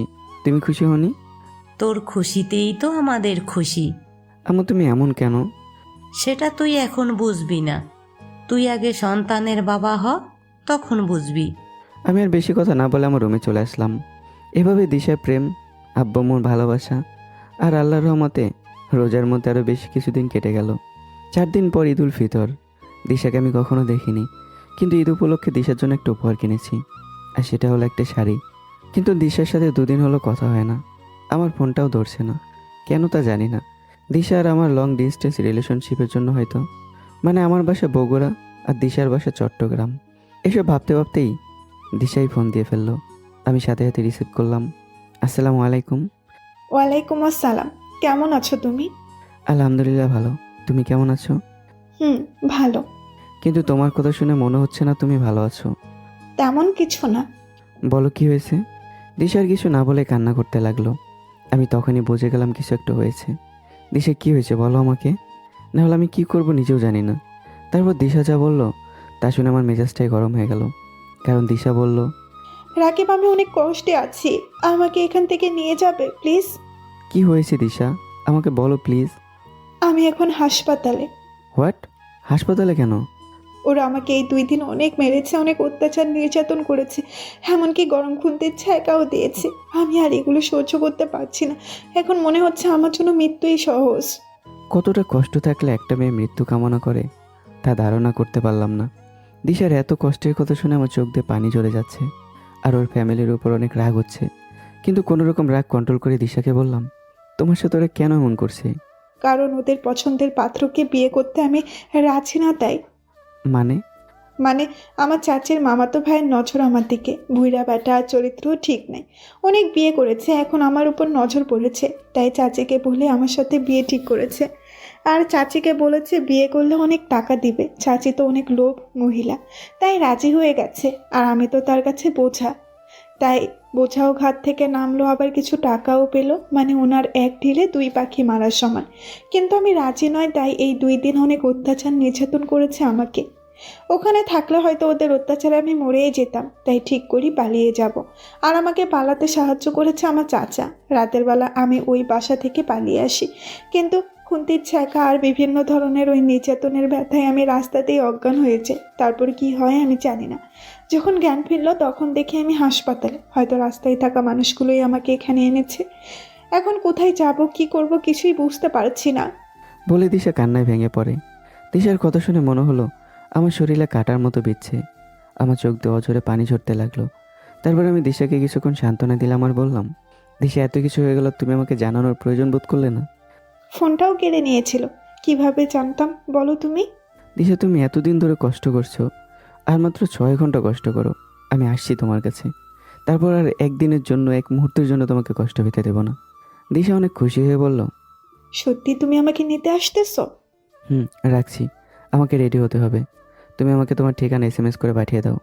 ঠিক আছে, এক্ষুনি দিচ্ছি। হুম, আল্লাহ হাফিজ। আল্লাহ হাফেজ। বলে আমি ফোনটা রেখে দিলাম। তারপর ওয়াশরুম থেকে ফ্রেশ হয়ে এসে ব্যাগ গুছিয়ে নিচে চলে আসলাম। আমাকে দেখে আম্মু বলল, কি রে, ব্যাগ গুছিয়ে কোথায় যাস? তোমার বৌমাকে আনতে। মানে কি, দিশাকে? হুম। এত তাড়াতাড়ি কেন? তারপর আমি আম্মুকে সব কথা খুলে বললাম। সব শুনে আম্মু বলল, একদম সঠিক সিদ্ধান্ত নিয়েছিস, মেয়েটা অনেক কষ্টে আছে। আচ্ছা, তুই একটু দাঁড়া, আমি একটু আসছি। কই যাও? আসছি। বলে আম্মু রুমে চলে গেল। কিছুক্ষণ পর রুম থেকে বেরিয়ে এসে আমাকে বলল, এই নে, কি এটা? এখানে 50,000 টাকা আছে, প্রয়োজন হতে পারে, প্রয়োজনে কাজে লাগাস। আমি আম্মুকে জড়িয়ে ধরে বললাম, আই লাভ ইউ আম্মু। আই লাভ ইউ টু সোনা। তোদের দুজনের জন্য আমি অপেক্ষা করব। দোয়া করো। আল্লাহ হাফিজ। আল্লাহ হাফেজ। বলে বাসা থেকে বের হয়ে চিটাগাংয়ের উদ্দেশ্যে রওনা দিলাম। বগুড়া থেকে সোজা চিটাগাংয়ের বাসে টিকিট কাটলাম। বাসে উঠে বসে আছি। সময় মতো বাসও তার আপন গতিতে ছুটতে লাগলো। প্রতিমধ্যে মাগরিবের আজান হয়ে গেল। ইফতারের জন্য বাস কিছুক্ষণ বিরতি দিল। আমি একটা হোটেলে গিয়ে হালকা কিছু খেয়ে নিলাম। খাবার গলা দিয়ে নামছে না, তবুও জোর করে একটু খেয়ে নিলাম। খাবার খেয়ে বাসে উঠতেই দিশা ফোন করেছে। ফোন রিসিভ করতেই, আসসালামু আলাইকুম। ওয়ালাইকুম আসসালাম। তুমি কি সত্যিই আসছো? হুম, তোমাকে মিথ্যা বলবো কেন? শোনো, ইফতার করছো? হ্যাঁ, মাত্র করলাম। আমার জন্য তোমার কষ্ট হয়ে গেল, তাই না? দিশা, এগুলো কি বলো? আমি তোমাকে ভালোবাসি, তোমার জন্য আমি সব করতে পারি। আমিও তোমাকে ভালোবাসি রাকিব, নিজের থেকেও বেশি। আচ্ছা, রাখছি এখন। 3 ঘন্টার মধ্যে তোমার দেওয়া ঠিকানা অনুযায়ী ইনশাল্লাহ পৌঁছে যাব। সাবধানে এসো। আচ্ছা, আল্লাহ হাফিজ। আল্লাহ হাফেজ। বলে ফোনটা রেখে দিলাম। গাড়ি চলতে লাগলো আপন গতিতে। কখন যে ঘুমে গেছি জানি না। ঘুম থেকে উঠে দেখি কন্ট্রাক্টর ডাকছে। ভাই ওঠেন, চিটাগাং এসে পড়েছি। তারপর আমি বাস থেকে নেমে একটা সিএনজি নিলাম। ঘড়ির দিকে তাকিয়ে দেখি 9:30 বাজে। তারপর দিশার দেওয়ার ঠিকানা অনুযায়ী পৌঁছে গেলাম। কিন্তু এ কি দেখছি, এটা তো একটা হাসপাতালের ঠিকানা। তার মানে দিশা এখন হাসপাতালে আছে। তাই আর দেরি না করে সিএনজির ভাড়া মিটিয়ে হাসপাতালের ভিতরে চলে গেলাম। ভেতরে প্রবেশ করতেই দেখলাম আশেপাশে মানুষগুলো ঝিমুচ্ছে। রাত 11টা বাজে। ঝিমানোটাই স্বাভাবিক। পাশে তাকিয়ে দেখলাম রিসিপশনে একটা মেয়ে বসে ফোনে কথা বলছে। আমি কাছে যেতে মেয়েটি ফোনটা রেখে দিল আর বলল, আসসালামু আলাইকুম। ওয়ালাইকুম আসসালাম। এই জি, বলুন কিভাবে আপনাকে সাহায্য করতে পারি? দিশা নামের পেশেন্ট কত নম্বর রুমে আছে বলতে পারবেন? আমি একটু চেক করে তারপর বলছি স্যার। ওকে। তারপর মেয়েটি বলল, জি স্যার, পেয়েছি, room number 24। Okay, thank you. Welcome sir. তারপর আমি সেখান থেকে চলে আসলাম। এসে 24 নম্বর রুম খুঁজতে লাগলাম। কিছুক্ষণ পর সেটা পেয়েও গেলাম। কিন্তু কেন জানি রুমে ঢুকতে কেমন জানি লাগছে। হঠাৎ কীরকম ফিলিংস হচ্ছে বলে বোঝাতে পারবো না। আমি অনেক ঘামতেছি। যাকে দেখার জন্য এত দূর ছুটে আসলাম, সে আজ আমার থেকে 10 হাত দূরে। কিন্তু তবুও ঘামতেছি কেন? রুমের মধ্যে প্রবেশ করতে আমার কেমন যেন লাগতেছে। কিছুক্ষণ ওভাবেই স্থির ছিলাম। তারপর সাহস করে রুমের ভেতরে ঢোকার জন্য নিজেকে প্রস্তুত করলাম। তারপর একটু সাহস নিয়ে রুমের ভেতর প্রবেশ করেই ফেললাম। রুমে ঢুকতেই চোখ আমার বেডের উপর চলে গেল। দেখলাম একটা মেয়ে বেডে শুয়ে আছে, অন্যদিকে ঘুরে আছে। তাই বুঝতে পারছি না, হয়তো এটাই দিশা। তাই অস্পষ্ট স্বরে বললাম, দিশা। আমার কথা শুনে মেয়েটি ঘুমের ঘোরে এই পাশ ঘুরল। মেয়েটিকে দেখে আমার চোখ কপালে উঠল। এটা মেয়ে নাকি পড়ি? এত সুন্দর মায়াবী চেহারা আমি আগে কখনো দেখিনি। আমি মেয়েটির দিকে অপলক দৃষ্টিতে তাকিয়ে আছি। এভাবে 5 মিনিট অতিবাহিত হওয়ার পর আমি ভাবলাম আগে কনফার্ম হয়নি যে এটাই দিশা কিনা। সেজন্য আমি আবারও আস্তে করে মেয়েটিকে ডাকতে লাগলাম, দিশা, এই দিশা। মেয়েটি আমার ডাক শুনে তার ঘুমটা ভেঙে গেল। আস্তে আস্তে চোখ মেলে আমার দিকে তাকালো। তারপর এক ঝটকায় ঘুম থেকে উঠে পড়ল। আমাকে দেখে কাঁদতে শুরু করে দিল আর বলল, রাকিব, তুমি আসছো? দিশা। হুম। বলে কাঁদতে কাঁদতে দিশা আমাকে জড়িয়ে ধরার জন্য ওঠার ভিতরে চেষ্টা করলো, কিন্তু সফল হলো না। তাই আমি বললাম, আরে দিশা, কি করছো? উঠছো কেন? তুমি অসুস্থ? কি করবে আমাকে বলো। আমার একটু কাছে আসবা প্লিজ? ওকে। বলে আমি দিশার সামনে গেলাম। আর সাথে সাথে দিশা আমাকে জড়িয়ে ধরে কান্না করতে লাগলো। আমি আমার ভালোবাসার মানুষের প্রথম স্পর্শ পেলাম। অনুভূতিটাই অন্যরকম। আমি দিশাকে সান্ত্বনা দিয়ে বলতে লাগলাম, আরে দিশা, এরকম পাগলের মতো কাঁদছো কেন? আমি তো তোমারই আছি। এটা হাসপাতাল, এখন ছাড়ো প্লিজ। তুমি একটু চুপ থাকবা প্লিজ? আমার জামাইকে আমি ধরে আছি, তাতে কার কি? জামাই? জামাই তো। কেন, তুমি অন্য মেয়েকে বিয়ে করবা? আমি দিশাকে রাগানোর জন্য বললাম। কেন, করতেও তো পারি। করলে আগে তোকে খুন করব, তারপর আমি নিচে মরবো। ছি, জামাইকে তুই করে বলতে নেই বউ। আমার মুখে বউ ডাক শুনে দিশা লজ্জায় লাল হয়ে আমার বুকে মাথা লুকিয়ে আরো শক্ত করে জড়িয়ে ধরলো। আমি দিশাকে জড়িয়ে ধরলাম, তারপর বললাম, কিছু খেয়েছো? হাসপাতাল থেকে খাবার দিছিল, তুমি খাইছো? তুমি ঘুমাও, আমি তোমার পাশে আছি। আমি একটা কথা বলবো? হ্যাঁ বলো। তুমি আমার পাশে একটু বসবা? আমি তোমার কোলে মাথা রেখে ঘুমাতে চাই, প্লিজ। দিশা, এটা তো হাসপাতাল, এখানে কিভাবে? রাকে প্লিজ, লক্ষ্মীটি, আমার খুব ইচ্ছে করছে তোমার কোলে মাথা রেখে ঘুমাতে। আমি আর কিছু না বলেই শুধু বললাম, আচ্ছা ঠিক আছে। বলে আমি দিশার বেডে গিয়ে হেলান দিয়ে বসে পড়লাম, আর দিশা আমার কোলে মাথা রেখে শুয়ে পড়ল। আমি দিশাকে বললাম, তুমি ঘুমানোর চেষ্টা করো, আমি তোমার পাশে আছি। দিশা শুধু মাথা নেড়ে সম্মতি দিল। আমি দিশার চুলে হাত বুলিয়ে দিচ্ছি। কিছুক্ষণ পরে দিশা ঘুমিয়ে গেল। ঘড়ির দিকে তাকিয়ে দেখি 12:25 বাজে। সেহরিতে উঠতে হবে, তা আমি একটু ঘুমানোর চেষ্টা করলাম। কখন যে ঘুমিয়ে গেছি মনে নেই। ঘুম ভাঙলো ফোনের রিংটনে। ঘুম ঘুম চোখে ফোনটা রিসিভ করলাম। হ্যালো। কি রে, ঠিকভাবে পৌঁছেছিস কিনা জানালিও না। আম্মুর কথায় পুরো ঘুমটাই ভেঙে গেল। সরি আম্মু, আসলে কিছুক্ষণ আগে পৌঁছালাম তো, অনেক জ্যামের কারণে। একটু মিথ্যা বললাম, না হলে আম্মু কষ্ট পেত। ওকে। তা দিশার দেখা পেয়েছিস? পেয়েছি আম্মু। আমার বৌমাকে একটু দে তো, কথা বলবো। আম্মু তো ঘুমাচ্ছে, অনেক অসুস্থ আর ক্লান্ত তো তাই। ওহ, আচ্ছা ঠিক আছে, সাবধানে থাকিস। কিছু দরকার লাগলে ফোন দিবি। ওকে আম্মু, আল্লাহ হাফিজ। আল্লাহ হাফেজ। বলে কলটা কেটে দিলাম। ফোনের স্ক্রিনে তাকিয়ে দেখি 4টা বাজে, মানে সেহরির সময় হয়ে গেছে। আমি দিশার দিকে তাকিয়ে দেখি দিশা আমার কোলে গুটিসুটি মেরে একদম বাচ্চাদের মতো ঘুমোচ্ছে। তারপর আমি দিশাকে ডাক দিলাম, দিশা এখন একটু বালিশে মাথা রাখো প্লিজ। আমি বাইরে গিয়ে ফ্রেশ হয়ে খাবার কিনে আনি, রোজা রাখবো তো। এত রাতে তুমি খাবার কই পাবে? তাও তো ঠিক। হুম ঠিক আছে, আগে ফ্রেশ হয়ে আসি, তারপর দেখছি। তুমি এতক্ষণ কার সাথে কথা বলছিলে? আমার আম্মু। ওটা তোমার একার আম্মু নাকি? ওটা আমারও আম্মু। তোমার সব জিনিসই এখন আমার। আচ্ছা, আমাদের আম্মু। এবার হয়েছে? হয়েছে। তো আম্মু কি বললো? আমি ঠিকভাবে পৌঁছেছি কিনা সেটা জানতে। আম্মু তোমাকে অনেক ভালোবাসে, তাই না? অনেক। আমার আম্মু পৃথিবীর শ্রেষ্ঠ আম্মু। তারপর দিশা মন খারাপ করে বলল, আম্মু আমার কথা কিছু জিজ্ঞেস করেনি? করেছে। কি বলছে বলো না প্লিজ। তোমার সাথে কথা বলতে চাইছিল। কি বলো? তাহলে ডাকুনি কেন? তুমি ঘুমিয়েছিলে তাই। তুমি অনেক খারাপ। আর আমি আবার কি করলাম? তুমি আমাকে আম্মুর থেকে আলাদা করতে চাইছো? তাহলে এখন কি করতে হবে? আমাকে আম্মুর সাথে কথা বলিয়ে দাও, আর তুমি ফ্রেশ হয়ে আসো। এখন দিতে পারবো না। তোমার দেওয়া লাগবে না, যাও। বুঝছি তো তুমি তো আমাকে ভালোই বাসো না। হয়েছে, নাটক করতে হবে না, দিতেছি। সত্যিই দিবা? বলেই খুশিতে মুচকি আসলো। ওর হাসি দেখে বললাম, তোমরা মেয়েরা পারো বটে, এই কাঁদো আবার এই হাসতেছো। মুড পরিবর্তন হতে 1 সেকেন্ডও লাগে না। বেশি কথা না বলে তাড়াতাড়ি দাও। দিতেছি। বলে আমি আম্মুকে ফোন দিলাম। ফোন বাজতে আম্মু রিসিভ করে বলল, কি রে, কোনো সমস্যা? না আম্মু। তাহলে এখনই তো কথা বললাম। দিশা তোমার সাথে কথা বলবে। ঠিক আছে, দে। আমি দিশার হাতে ফোনটা দিয়ে বললাম, এই নাও। Thank you. এখন যাও, ফ্রেশ হয়ে আসো। একটু থাকি না প্লিজ। যেতে বললাম না তোমাকে? ঠিক আছে, যাচ্ছি। বলে মুখ বেসকে দিয়ে চলে গেলাম।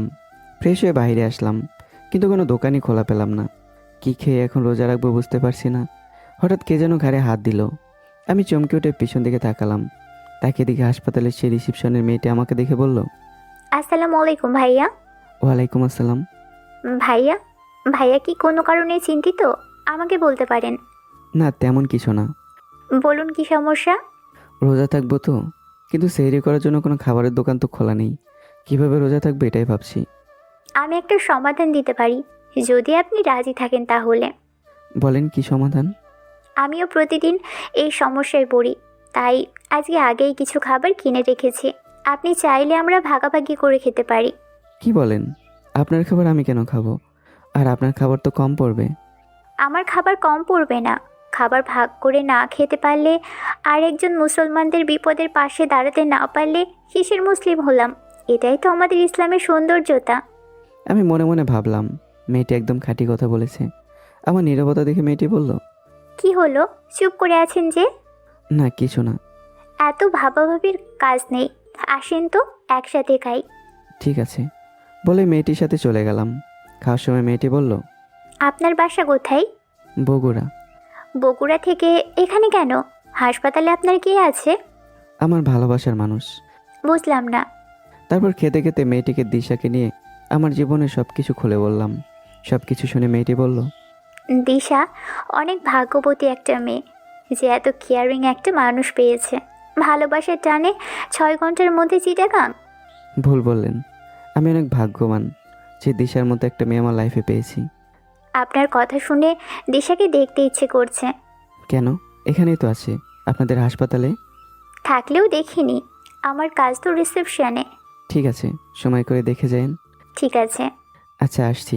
দিশা রুমে একাই আছে। আচ্ছা ঠিক আছে। আর থ্যাংক ইউ সো মাচ খাবারের জন্য। Welcome sir. বলে একটা মিষ্টি হাসি দিল। আমি একটা হাসিতে দিশার রুমে চলে আসলাম। এসে তো আমি পুরাই অবাক, কারণ দিশা এখন আম্মুর সাথে কথা বলছে। আমাকে দেখে বলল, আচ্ছা আম্মু, আমি এখন রাখছি। রাকিব চলে আসছে, আপনি ভালো থাকবেন। আর খুব শীঘ্রই আমি আসছি আম্মু, আমাদের জন্য দোয়া করবেন। দোয়ার কথা মায়েদের বলে দিতে হয় না মা, এমনিই বের হয়ে যায়। জি ওকে আম্মু, আল্লাহ হাফেজ। আল্লাহ হাফেজ মা, আমি তোমাদের জন্য অপেক্ষা করব। বলে ফোন কেটে দিল। তারপর আমি দিশাকে বললাম, এতক্ষণ ধরে কি এমন কথা বললে শুনি? সেটা তোমাকে বলবো কেন? আমার আম্মুর সাথে আমি কথা বলছি, তাতে তোমার কি? আমার আবার কি? কিছুই নয়। আচ্ছা বাদ দাও, খাবার খাইছো? হুম। কই পেলে? হাসপাতালে রিসেপশনে যে মেয়েটা ছিল তার খাবার আমরা দুজন মিলে ভাগ করে খেয়েছি। তাই নাকি? তা মেয়েটা বুঝি খুব সুন্দর? তারপর আমি দিশাকে রাগানোর জন্যই বললাম, অনেক সুন্দর। দিশা রাগী চোখে তাকালো আর বলল, তারপর? আমি তার দিক থেকে চোখই সরাতে পারছিলাম না। এবার কিছু বললে আমি তোমাকে কিন্তু খুন করব। আমি দিশার কথা শুনে জোরে এসে দিলাম। তুমি যেমন প্রশ্ন করছো তেমন উত্তরে দিয়েছি। তুমি জানো না এখানে আমি কার জন্য আসছি? আচ্ছা সরি, আমার কিউট জামাইটা। হয়েছে, যাও, এত সরি বলতে হবে না। এখন চুপচাপ এখানে আসো, আমার কোলে মাথা রেখে এখন তুমি ঘুমাবা। না, তুমি অসুস্থ, তুমি ঘুমাবে। আমি তোমাকে পেয়ে পুরো সুস্থ। তুমি অনেকক্ষণ জেগে আছো, এখন তুমি ঘুমাবা, আমি কোনো কথা শুনতে চাই না। আমি প্রথমে রাজি না হলেও দিশার জোরাজুরিতে ঘুমোতে রাজি হলাম। আমি দিশার কাছে গিয়ে দিশার কোলে মাথা রেখে শুয়ে পড়লাম। তারপর দিশা বলল, রাকিব, বলো। তোমার আম্মু অনেক ভালো। আমি এরকম একটা শাশুড়ি পাবো ভাবতেই পারিনি। আমার মায়ের অভাবটা পূরণ করে দিল। তুমি আমার জীবনে এসে আমার জীবনটাই পরিবর্তন করে দিয়েছো। থ্যাংক ইউ লক্ষ্মীটি। তুমি আমার জীবনে এসে আমার জীবনটা পরিবর্তন করে দিয়েছো, জীবনের মানে বুঝিয়েছো, আমাকে বাঁচতে শিখিয়েছো। তোমাকে অনেক ধন্যবাদ আমার বউ। তোমার সাথে কথাই পারবো না লেখক স্যার। আচ্ছা বাদ দাও, তুমি এতক্ষণ আম্মুর সাথে কি কথা বললে? সেটা তোমাকে বলবো কেন? এটা মেয়ে আর মায়ের সিক্রেট কথা। প্লিজ বলো না। তোমার ব্যাপারেই বললো মা। কি বললো? আমি যেন তোমায় কখনো ছেড়ে না যাই। তো ছেড়ে যাবে কখনো? তোমার কি মনে হয়? আমি জানি না, গেলে যাবে। কারণ কে যদি সুখ পাও তাহলে সেই সুখেও আমি সুখী। তুমি কি করে ভাবলে আমি তোমাকে ছেড়ে চলে যাব? আর একবার এরকম বললে আমি কি করব সেটা কিন্তু আমি নিজেও জানি না, বলে দিলাম। ফাজিল ছেলে, বুঝছো? বুঝলাম ম্যাম, সরি, আর বলবো না। মনে থাকে যেন। ওকে। দিশা, একটা কথা বলবো? বলো। আমার তোমার সাথে রিলেশনের পুরো ক্রেডিট আমার আম্মুর। কিভাবে? তুমি যখন আমাকে রিজেক্ট করেছিলে তখন আমার খুব মন খারাপ ছিল। আম্মু জিজ্ঞাসা করতে আমি তোমার কথা বলি। তারপর আম্মু আমাকে বুদ্ধি দিল 7 দিন ফোন বন্ধ করে রাখতে, তোমার সাথে যাতে কোনো প্রকার যোগাযোগ না করি। এতে তুমি যদি আমাকে ভালোবাসো তাহলে এই 7 দিন আমার শূন্যতা অনুভব করবে। আর 7 দিন পরেই আম্মুর প্ল্যান কাজ করে গেল। বাহ, আম্মুর তো খুব বুদ্ধি। তোমার আব্বু আম্মুর মনে হয় লাভ ম্যারেজ, তাই এত অভিজ্ঞতা। ঠিকই বলেছো, আমার আব্বু আম্মুকে ভালোবেসে বিয়ে করেছে। সত্যি ওই 7 দিন তোমাকে ছাড়া কেমনে কাটিয়েছি আমি নিজেও জানি না। আর 2 দিন যদি যোগাযোগ বন্ধ রাখতে তাহলে সত্যি আমি মরে যেতাম। ধ্যাত পাগলি, এগুলো কি বলে? সত্যি আমি তোমাকে ছাড়া এক মুহূর্ত কল্পনাও করতে পারি না। পাগলিটা। শুধু তোমার জন্য। বলে দিশা আমার কপাল একটা ভালোবাসার পরশ এঁকে দিল। তারপর দিশা বলল, এখন তুমি লক্ষ্মী ছেলের মতো আমার কোলে মাথা রেখে ঘুমিয়ে যাও, আমি তোমাকে 2 চোখ ভরে দেখি। এটা আবার কেমন আবদা? এটা আমার একটা ছোট ইচ্ছে, তুমি ঘুমাও না প্লিজ, আর আমি আমার ইচ্ছে পূরণ করি। ঠিক আছে বলে আমি দিশার কোলে ঘুমিয়ে পড়লাম। তারপর দিশা কি করেছে জানি না, সকালে ঘুম ভাঙতেই দিশার গাল আমার মুখের উপর অনুভব করলাম। মানে দিশা আমার দিকে চেয়ে থাকতে থাকতে কখন যেমন মুখের উপর শুয়ে পড়েছে নিজেও জানে না। দিশার গাল আমার ঠোঁট দিয়ে স্পর্শ হয়ে আছে। আমি ঘুম থেকে ওঠার আগেই রুমে কে যেন নক করলো, আর তখনই দিশার ঘুম ভেঙে যায় আর আমার ঠোঁটের উপর থেকে তার মুখটা সরিয়ে নেয়। দিশা লজ্জা পাবে তাই আমি ঘুমের ভান ধরে রইলাম। রুমে সে রিসেপশনের মেয়েটা প্রবেশ করলো আর বলল, আসসালামু আলাইকুম। ওয়ালাইকুম আসসালাম। আপনিই তো দিশা, তাই না? জি, আপনি কে? আমি এখানেই রিসেপশনে থাকি। ও, তাহলে ওকে খাবার দিয়েছেন তাই না? জি, কালকে ভাইয়ের কাছে আপনার কথা অনেক শুনলাম, তাই আপনাকে নিজ চোখে দেখার আর লোভ সামলাতে পারলাম না, তাই চলে এলাম। আপনাকে কি ডিস্টার্ব করলাম? না, সমস্যা নেই। ভাইয়ার কাছে যেভাবে শুনলাম, ভাইয়া খুব লাকি যে আপনার মতো একটা মেয়ে তার লাইফে পেয়েছে। আপনার ভাইয়া ভুল বলছে। মানে? মানে আমি অনেক লাকি যে ওর মতো একটা ছেলে আমার মতো মেয়ের ভাগ্যে পাইছি। বাহ, আপনি ভাইয়াকে পেয়ে লাকি আর ভাইয়া আপনাকে পেয়ে লাকি। এরকম ভালোবাসা দেখাই যায় না। আপনাদের জন্য দোয়া রইল। থ্যাংক ইউ আপু। ওয়েলকাম। আর আমি যে কাজে এসেছিলাম, বলেন। খবরটা নার্সি দিতে আসতেছিল, কিন্তু আমি যেহেতু আসছি তাই আমি এসে তাকে পাঠিয়ে দিলাম। বলেন। আপনি এখন পুরোপুরি সুস্থ, আপনাকে রিলিজ দেওয়া হয়েছে। বিল পে করে আপনারা যেতে পারবেন। বিল কত? রিসেপশনে আসুন, বলে দিচ্ছি। ওকে। বলে মেয়েটি চলে গেল। আমি এতক্ষণ সবই শুনছিলাম। আমি সত্যি অনেক ভাগ্যবান দিশাকে পেয়ে। তারপরে আমি ঘুম থেকে উঠলাম। আমার ওঠা দেখে দিশা বলল, তুমি কখন উঠলে? মাত্রই উঠলাম। যাও ফ্রেশ হয়ে আসো, বাইরে থেকে তুমি আসলে আমরা চলে যাব। আমাকে রিলিজ দিয়ে দিয়েছে। আচ্ছা ঠিক আছে, তুমি রেডি হয়ে নামে আসছি। ওকে। বলে আমি ফ্রেশ হতে বাইরে চলে আসলাম। ফ্রেশ হয়ে এসে দেখি দিশা রেডি। আমি দিশাকে বললাম, চলো তাহলে যাওয়া যাক। আমার না অনেক ভয় লাগছে। কিসের ভয়? বিলটা তো অনেক বেশি আসবে, কিভাবে দিব? তোমাকে এগুলো চিন্তা করতে বলছি, তুমি শুধু আমার চিন্তা করবে, ওকে? তবুও। আবার? আচ্ছা সরি। এখন চলো। চলো। বলে আমি আর দিশা রিসেপশনের কাছে চলে আসলাম। তারপর বললাম, হাই। Hello sir. আমাদের বিলটা? আমি চেক করে বলছি স্যার। ওকে। তারপর মেয়েটি চেক করে বলল, স্যার, আপনাদের মোট বিল 55,700 টাকা। দিশা শুনে হা হয়ে গেল। তারপর আমি দিশার হা বন্ধ করে মেয়েটিকে বললাম, আপনারা কার্ড অ্যাকসেপ্ট করেন তো? জি স্যার, এখানে সব কার্ডই অ্যাকসেপ্ট করা হয়। Okay wait. বলে আমি আম্মুকে ফোন দিলাম। ফোন রিসিভ করতে বললাম, আসসালামু আলাইকুম আম্মু। ওয়ালাইকুম আসসালাম। কোনো সমস্যা? না আম্মু, একটু টাকা লাগতো। কত? আমার ব্যাংক কার্ডে 4 লাখ টাকা পাঠিয়ে দিতে বলো আব্বুকে। ওকে, 5 মিনিট পর চেক কর। থ্যাংক ইউ আম্মু। শোন, কালকে তো ঈদ, তোরা কবে আসবি? আমার একটা ছোট্ট কাজ আছে, আজকে সেই কাজটা সেরেই রাতের গাড়িতে উঠবো। আচ্ছা ঠিক আছে, তোদের জন্য অপেক্ষা করব, সাবধানে আসিস। আচ্ছা আম্মু, আল্লাহ হাফিজ। আল্লাহ হাফেজ। বলে ফোনটা রেখে দিলাম। তারপর কার্ড দিয়ে বিল পেমেন্ট করে দিলাম। সবশেষে রিসেপশনে মেয়েটাকে ধন্যবাদ ও অগ্রিম ঈদ মোবারক জানিয়ে হসপিটাল থেকে বেরিয়ে এলাম। দিশা আমার হাতটা শক্ত করে ধরে আছে। তারপর দিশা আমাকে বলল, এখন কি করবা? আমার একটা ছোট্ট কাজ আছে। কি কাজ? আমাকে তোমার চাচার বাসায় নিয়ে চলো। না, আমি তোমাকে ওখানে নিয়ে যাব না, আর আমিও কখনো ওই বাসাতে যাব না। আমি তোমার সাথে যাব। ভয় পেও না, আমি তোমাকে আমার সাথে করে নিয়ে যাব। তুমি একটু নিয়ে চলো প্লিজ। আমার অনেক ভয় করছে। আমি আছি তো, আমাকে বিশ্বাস করো না তুমি? আমার জীবনের সব আশা ভরসাই তো তোমাকে ঘিরে। তাহলে তো ভয় পাচ্ছ কেন? চলো। ঠিক আছে। বলে একটা সিএনজি নিলাম আর যাওয়ার সময় এটিএম বুথ থেকে কিছু টাকা তুলে নিলাম। আধ ঘন্টা পরে দিশার চাচার বাসায় পৌঁছে গেলাম। দিশা কলিং বেল চাপতে ভয় পাচ্ছে। আমি দিশার পিছনে আছি। দিশাকে সাহস জুগিয়ে কলিং বেল চাপ দিতে বললাম। চাপ দিতে ভিতর থেকে চাচি এসে দরজা খুলে দিল। দিশা নিচের দিকে হয়ে আছে। দিশাকে দেখে তার চাচি রাগান্বিত হয়ে চোখ বড় বড় করে বলল, হারামজাদি, মেয়ে পালিয়ে যাওয়া হয়েছিল, সেই তো সুরসুর করে আবার চলে আসাই লাগলো।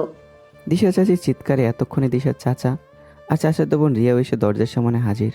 তারপর ও চাচাকে বলল, দেখছো, তোমার ভালো অতি ভদ্র ভাতিজির কাণ্ড, তার জন্য আর এ বাড়ি নয়, ওর বাড়ি এখন রাস্তা। তোর জন্য আর এ বাড়িতে জায়গা নেই। তুই বের হয় এই বাড়ি থেকে। কোন সাহসে এই বাড়িতে পা রাখছিস? বলে ওর চাচি যেই দিশাকে থাপ্পড় মারতে যাবে তখন ওনার হাতটা আমি ধরে ফেলি আর বলি, আমি থাকতে দিশার গায়ে একটা ফুলের টোকাও দিতে পারবেন না, থাপ্পড় মারা তো দূরের কথা। বলে ওনার হাতটা ছেড়ে দিলাম। আর তখন উনি বললেন, দেখছো তোমার অতি ভদ্র ভাতিজির কাণ্ড। রূপে জাদু দিয়ে একটাকে ফাঁসিয়েছে, সেজন্য তো পাওয়ার দেখাচ্ছে। Shut up. আমার ধমক শুনে উনি একটু চুপসে গেলেন। আপনি যেমন, আপনার চিন্তা ভাবনাও তেমন। ভাইয়া, আপনাকে চেনা চেনা লাগছে। আপনাকে আমি ম্যাগাজিনে দেখেছি, তাই না? কিসের ম্যাগাজিন? বাংলাদেশের সাকসেসফুল টপ বিজনেসম্যানের একমাত্র ছেলে। ভাইয়া, আমি কি ঠিক? জি। দিশা আমার দিকে অবাক হয়ে তাকালো, কারণ দিশাকে এটা কখনোই বলিনি। তারপর রিয়া আবার বলল, আপনি ভাইয়া দিশার কে হন? আমি দিশার জামাই, দিশা আমার বউ। এবার দিশা চাচিয়ে চুপ হয়ে আছে। তারপর আমি বললাম, মানুষকে মানুষ হিসেবে বিচার করবেন, টাকা পয়সা দিয়ে বিচার করা উচিত না। আপনি দিশার সাথে যেরকম আচরণ করেছেন, যত কষ্ট দিয়েছেন, খুন্তিরও ছ্যাঁকা দিয়েছেন, একবার ভাবুন তো, বিয়ের পর আপনার মেয়ের সাথে যদি এরকম কেউ করে, কখনো সহ্য করতে পারবেন? আর দিশা যদি আপনার মেয়ে হতো, কখন এরকম করতে পারতেন? ওর কি অপরাধ ছিল? ছোটবেলায় ওর মা বাবাকে হারিয়েছে, এটাই কি ওর অপরাধ? আচ্ছা, এখানে ওর দোষটা কোথায় বলবেন আমাকে? ছোটবেলা থেকে মায়ের ওদের কি কখনো পায়নি? আপনাদের আশ্রয়ে আসে, আর আপনি কি করলেন? ওকে কাজের মেয়ে বানিয়ে দিলেন। তাহলে ওর মনে মায়ের সম্মান কোত্থেকে গিয়ে দাঁড়ালো একবার ভেবেছেন? ওকে ঠিকভাবে খেতেও দেননি, আবার পড়তেও দেননি। আমার কথা শুনে ওরা মাথা নিচু করে আছে, আর দিশা নীরবে কাঁদছে। তারপর আমি আবার ওনাদের বললাম, যাই হোক, এত কথা বলে লাভ নেই। আপনারা তো এত বছর দিশাকে কিছু দিতে পারেননি, না দিতে পেরেছেন দিশাকে ঠিকভাবে খেতে, আর না দিয়েছেন ঠিকভাবে পড়াতে। তাই আমি দিশার জামাই হয়ে কাল ঈদ উপলক্ষে আপনাদের জন্য ঈদের কাপড় আর খাওয়া বাবদ 3 জনকে 3 লাখ টাকা দিলাম। যথেষ্ট নাকি আরও লাগবে? লাগলে জানাবেন। বলে 3 লাখ টাকা দিশার চাচির হাতে ধরিয়ে দিলাম আর বললাম, দিশা আপনাদের কাছে থাকতে আসেনি, ও আপনাদের থেকে শেষ বিদায় নিতে আসছে। আজ থেকে দিশা নামের কেউ ছিল সেটা আপনারা ভুলে যাবেন। আপনারা ভালো থাকবেন, আর আমাদেরও ভালো থাকতে দেবেন। আমাদের জন্য দোয়া করবেন। আল্লাহ হাফেজ। দিশা, চলে এসো। বলে আমি দিশার হাত ধরে চলে আসতে লাগলাম। পেছন থেকে ওরা অনেকবার ডাকলো, কিন্তু তাদের কথায় কান্না দিয়ে সেখান থেকে বেরিয়ে আসলাম। বাইরে এসেও দিশার কান্না থামছে না। তাই বললাম, দিশা প্লিজ কান্না করো না। আমি বেঁচে থাকতে তোমাকে আর কাঁদতে দেব না। তোমার সব ছোট ছোট ইচ্ছে রাকিব পূরণ করে দেবে। এটা কষ্টের কান্না নয়, খুশির কান্না। আজকে অন্তত আমাকে মন খুলে কাঁদতে দাও। তারপর দিশা কিছুক্ষণ কান্না করে শান্ত হলো। তারপর আমার হাত ধরে বলল, এখন কোথায় যাবা? একটা ছোট্ট কাজ বাকি আছে। আবার কি কাজ? তোমাকে বিয়ে করা। এখনই? হুম। কেন? কারণ আমি চাই তোমার আমার সম্পর্ক একটা পবিত্র দিন, মানে ঈদ দিয়ে শুরু হোক। আজকে তো রোজার শেষ দিন, তাই আমি আজকে ইফতারের পর তোমাকে বিয়ে করব। তোমার চিন্তা ভাবনা খুব সুন্দর। এখন মনে হচ্ছে আমি খুব ভাগ্যবতী তোমাকে পেয়ে। বলেই দিশা আমাকে জড়িয়ে ধরলো। কিছুক্ষণ পর বললাম, চলো এখন কাজী অফিসে যাওয়া যাক। চলো। বলে আমি আর দিশা রিক্সা নিয়ে কাজী অফিসের উদ্দেশ্যে রওনা দিলাম। কিছুক্ষণ পর পৌঁছে গেলাম, কিন্তু আমি চাচ্ছিলাম ইফতারের পর একটু রাত হলে বিয়ে করতে, কেননা ঈদের রজনী পড়বে তখন।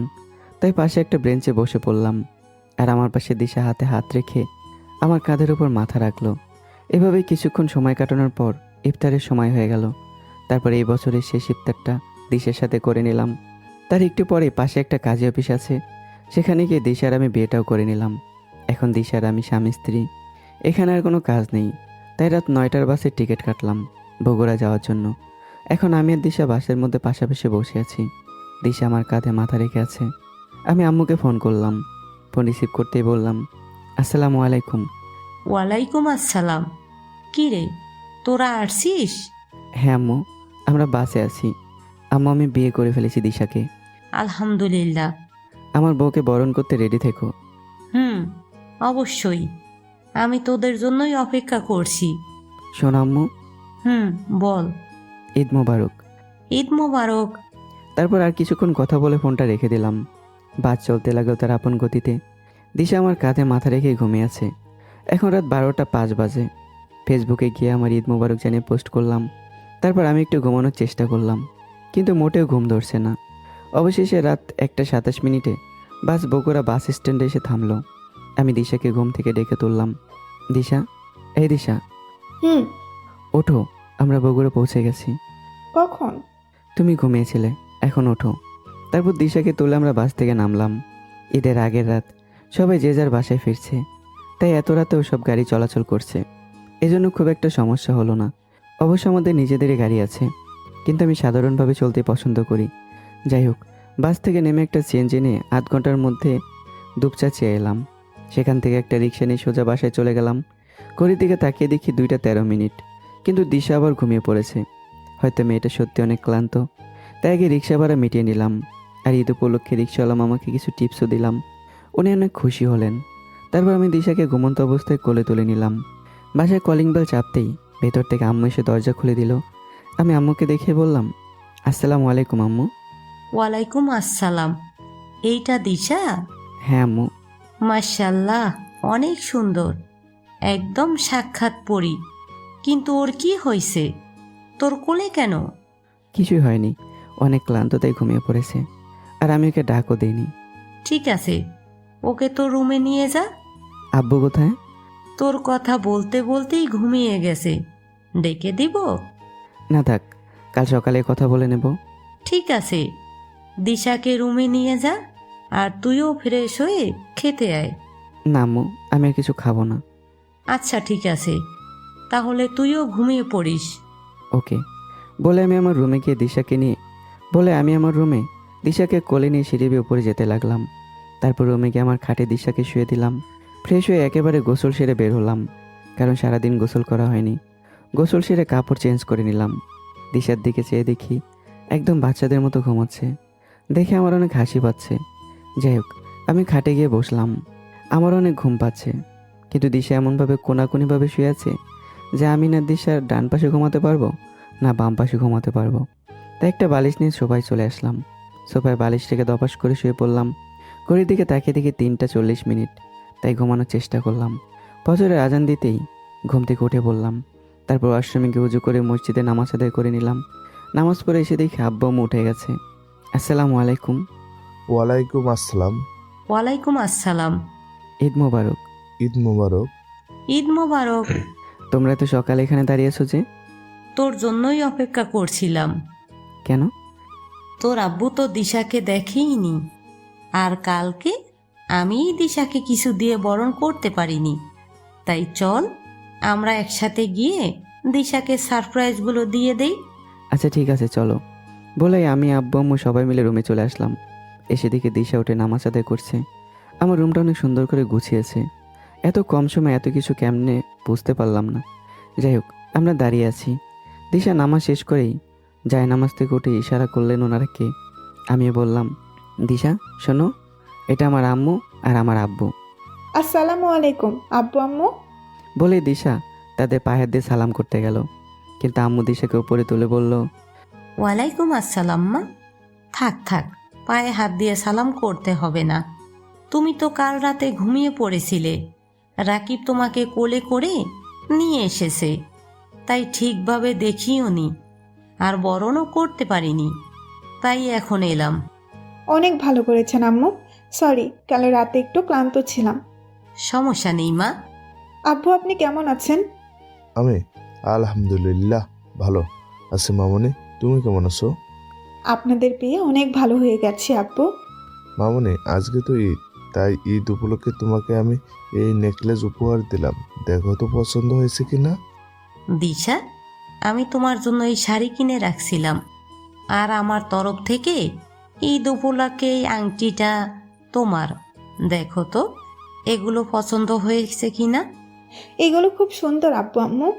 বলেই দিশা চোখটা পানিতে ছলছল করে উঠল। তা দেখে আম্মু বলল, আরে আরে বোকা মেয়ে, কাঁদছো কেন? এই খুশি দিনে কেউ কাঁদে? আসলে এভাবে আমাকে কেউ ভালোবাসেনি, সবাই শুধু অবহেলার পাত্রী হয়েছি। আর এভাবে কখনো বলবে না, আমরা আছি না? হ্যাঁ, এখন আমরাই তোমার বাবা মা।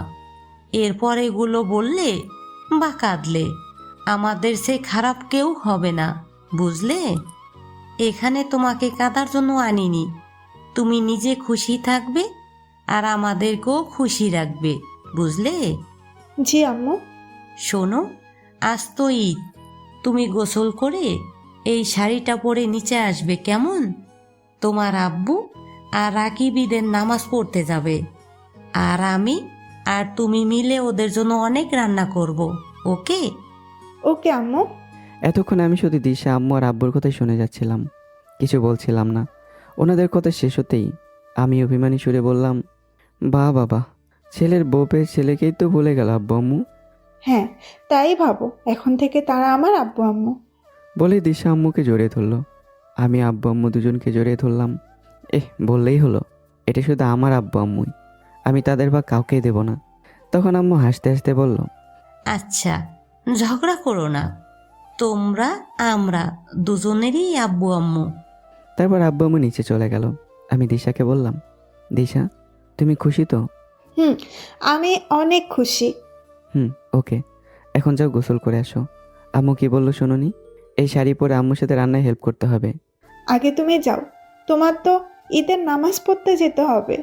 তাহলে চলো দুজন একসাথে করি। বলে আমি একটা দুষ্টুমির হাসি দিলাম। দিশা আমার দুষ্টুমি ধরে ফেলে মুচকে হাসি দিয়ে বলল, এই যাও তো তুমি। বলে আমাকে ওয়াশরুমে ধাক্কা দিয়ে নিয়ে গেল। আমি আবার বললাম, একসাথে করলে কিন্তু ভালোই হতো। আবার? বলে ওয়াশরুমের ভিতরে পাঠিয়ে দিয়ে বাইরে থেকে দরজা আটকে দিল। দিশা বাহির থেকে বলল, রাকিব শোনো।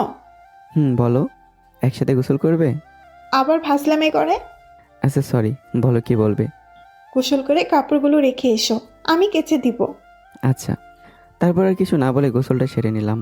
টাওয়াল পরে আছি, তখন দিশাকে বললাম, দিশা দরজা খুলে দাও, আমার হয়ে গেছে। সত্যিই তো? সত্যি। তারপর দিশা বাইরে থেকে দরজা খুলে দিল। আমি বের হয়ে আসলাম।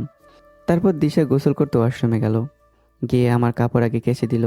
তারপর দিশা গোসল সেরে বাইরে আসলো। ততক্ষণ আমি ঈদের পাঞ্জাবি আর পাজামা পরে রেডি হলাম। দিশা আমাকে বলল, রাকিব তুমি একটু বাইরে যাও, আমি শাড়ি পরবো। আচ্ছা ঠিক আছে। কিন্তু দরজাতেই থাকবে, আমি শাড়ি পরে প্রথমে তোমাকেই দেখাতে চাই। আচ্ছা। বলে আমি দরজার পাশে দাঁড়িয়ে রইলাম। প্রায় 15 মিনিট পর দিশা ভেতর থেকে ডেকে বলল, রাকিব তুমি ভেতরে আসতে পারো। তারপর আমি দরজা খুলে ভেতরে প্রবেশ করতে দেখি দিশা শাড়ি পরেছে ঠিকই, কিন্তু একদম ঠিকভাবে পরতে পারেনি। আমি এরকম শাড়ি পরা দেখে অনেক জোরে হেসে উঠলাম।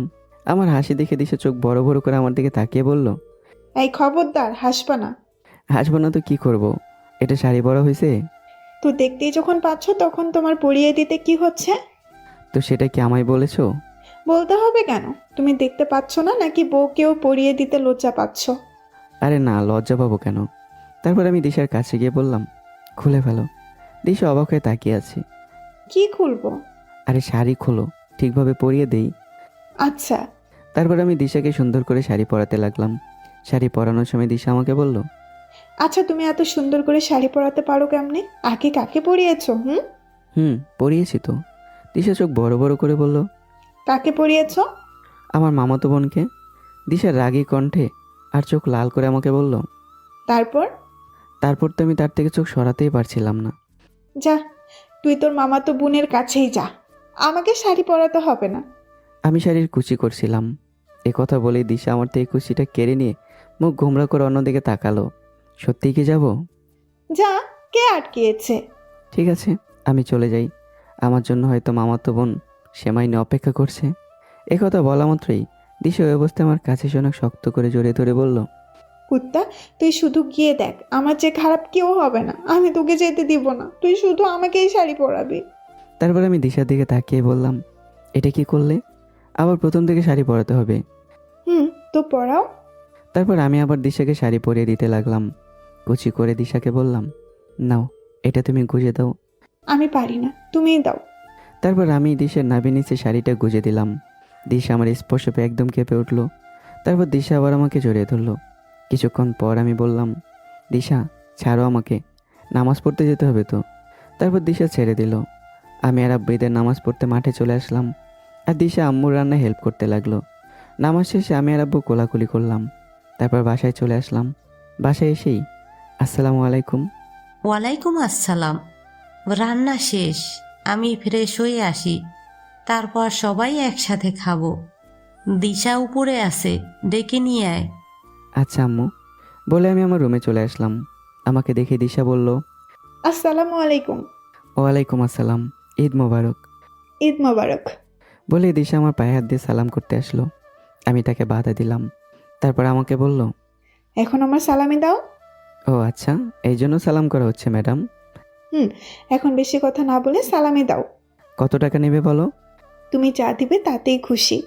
তারপরে আমি দিশাকে 3,000 টাকা দিলাম। দিশা অনেক খুশি হয়ে আমার গালে একটা পাপ্পি দিল। তারপর লজ্জা পেয়ে এক দৌড়ে নিচে চলে গেল। আর এদিকে আমিও লজ্জায় লাল হয়ে গেছি। একটু পর আমিও নিচে গেলাম। দেখলাম দিশা আব্বুকেও সালাম দিয়ে সালামি আদায় করছে। আব্বু এখন আমার সালামি দেন। আব্বু কত টাকা দিয়েছে জানি না, আম্মুর কাছ থেকেও সালামি নিয়েছে। দিশা আসাতে আমাদের বাড়িটা খুশিতে পুরো মাতিয়ে রেখেছে। তারপর সবাই মিলে খাওয়া দাওয়া শুরু করে দিলাম। আম্মু আর দিশা মিলে আমার পছন্দের অনেক কিছু রান্না করেছে। খাওয়া শেষে আম্মু বলল, রাকিব, এই সেমাইটা একটু টেস্ট কর। আম্মু তুমি তো জানো আমি মিষ্টি খুব একটা পছন্দ করি না। কিন্তু দিশা নিজের হাতে তোর জন্য বানিয়েছে।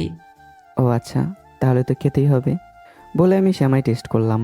তারপর বললাম, অনেক সুন্দর হয়েছে তো, এগুলো পুরোটা আমি খাবো। খাওয়া শেষে আমি রুমে চলে আসলাম। একটু পর দিশাও আসলো। দিশা, রেডি হও, কেন? তোমাকে নিয়ে ঘুরতে যাব। সত্যি? দিশা অনেক খুশি হয়ে রেডি হতে লাগলো। রেডি হয়ে নিচে এসে আম্মুকে বলে আমরা বেরিয়ে পড়লাম। একটা রিক্সা নিয়ে সারাদিন অনেক ঘুরলাম। দিশাকে অনেক কিছু কিনে দিলাম, অনেক কিছু খাওয়ালাম। তারপর সন্ধ্যায় আমরা বাসায় ফিরলাম। এসে ফ্রেশ হয়ে রুমে শুয়ে আছি। আর দিশা আম্মুর সাথে আজকে অনেক গল্পও করেছে, কি করেছে কি খাইছে এইগুলো। রাতের খাওয়া শেষ করে আম্মুকে বললাম, আম্মু ওই সেমাই কি আছে? না, কি করে থাকবে, তুই তো সকালে শেষ করেছিস। তারপর খাওয়া শেষ করে একটু ছাদে আসলাম। একটু পর দিশা আমাকে রুমে খুঁজে না পেয়ে সেও ছাদে আসলো। এসে কোনো কথা না বলে আমার কোলে চুপ করে বসে রইল। তারপর বুকে মাথা রাখলো। কি হয়েছে? কিছু না, তোমার বুকে মাথা রাখতে ইচ্ছে করছে। সারা জীবন এভাবে থাকতে পারবে? সারা জীবন এভাবে আগলে রাখলে পৃথিবীর সব থেকে ভাগ্যবতী মেয়ে আমি হব। তোমাকে সারা জীবন আমার ভালোবাসার শিকল দিয়ে আমার সাথেই বেঁধে রাখবো। আমিও সারা জীবন এভাবে বন্দি থাকতে চাই, তোমারই বাহু ডোরে। তারপর দিশা চুপটি করে আমার বুকে মাথা রেখে দুজনই চাঁদনি বিলাস করতে লাগলাম। এভাবেই আমার দিশার প্রতি কেয়ার আর দিশার আমার প্রতি কেয়ার আর ভালোবাসা খুনসুটিতে চলতে থাকলো আমাদের ছোট্ট সংসার। তো বন্ধুরা, কেমন এসে গল্পটি? আর আমাদের জন্য দোয়া করবেন আর নিজেরাও ভালো থাকবেন তার জীবন সঙ্গীকে নিয়ে। আর যারা বিয়ে করেননি করে নেন, শীত প্রায় শেষের দিকে। তো গল্পটি কেমন হয়েছে কমেন্ট করতে ভুলবেন না। আর চ্যানেলটা প্লিজ আজকে অন্তত সাবস্ক্রাইব করে দেন। সবাই ভালো থাকবে, সুস্থ থাকবে। দেখা হচ্ছে আবারও। আল্লাহ হাফিজ, টাটা।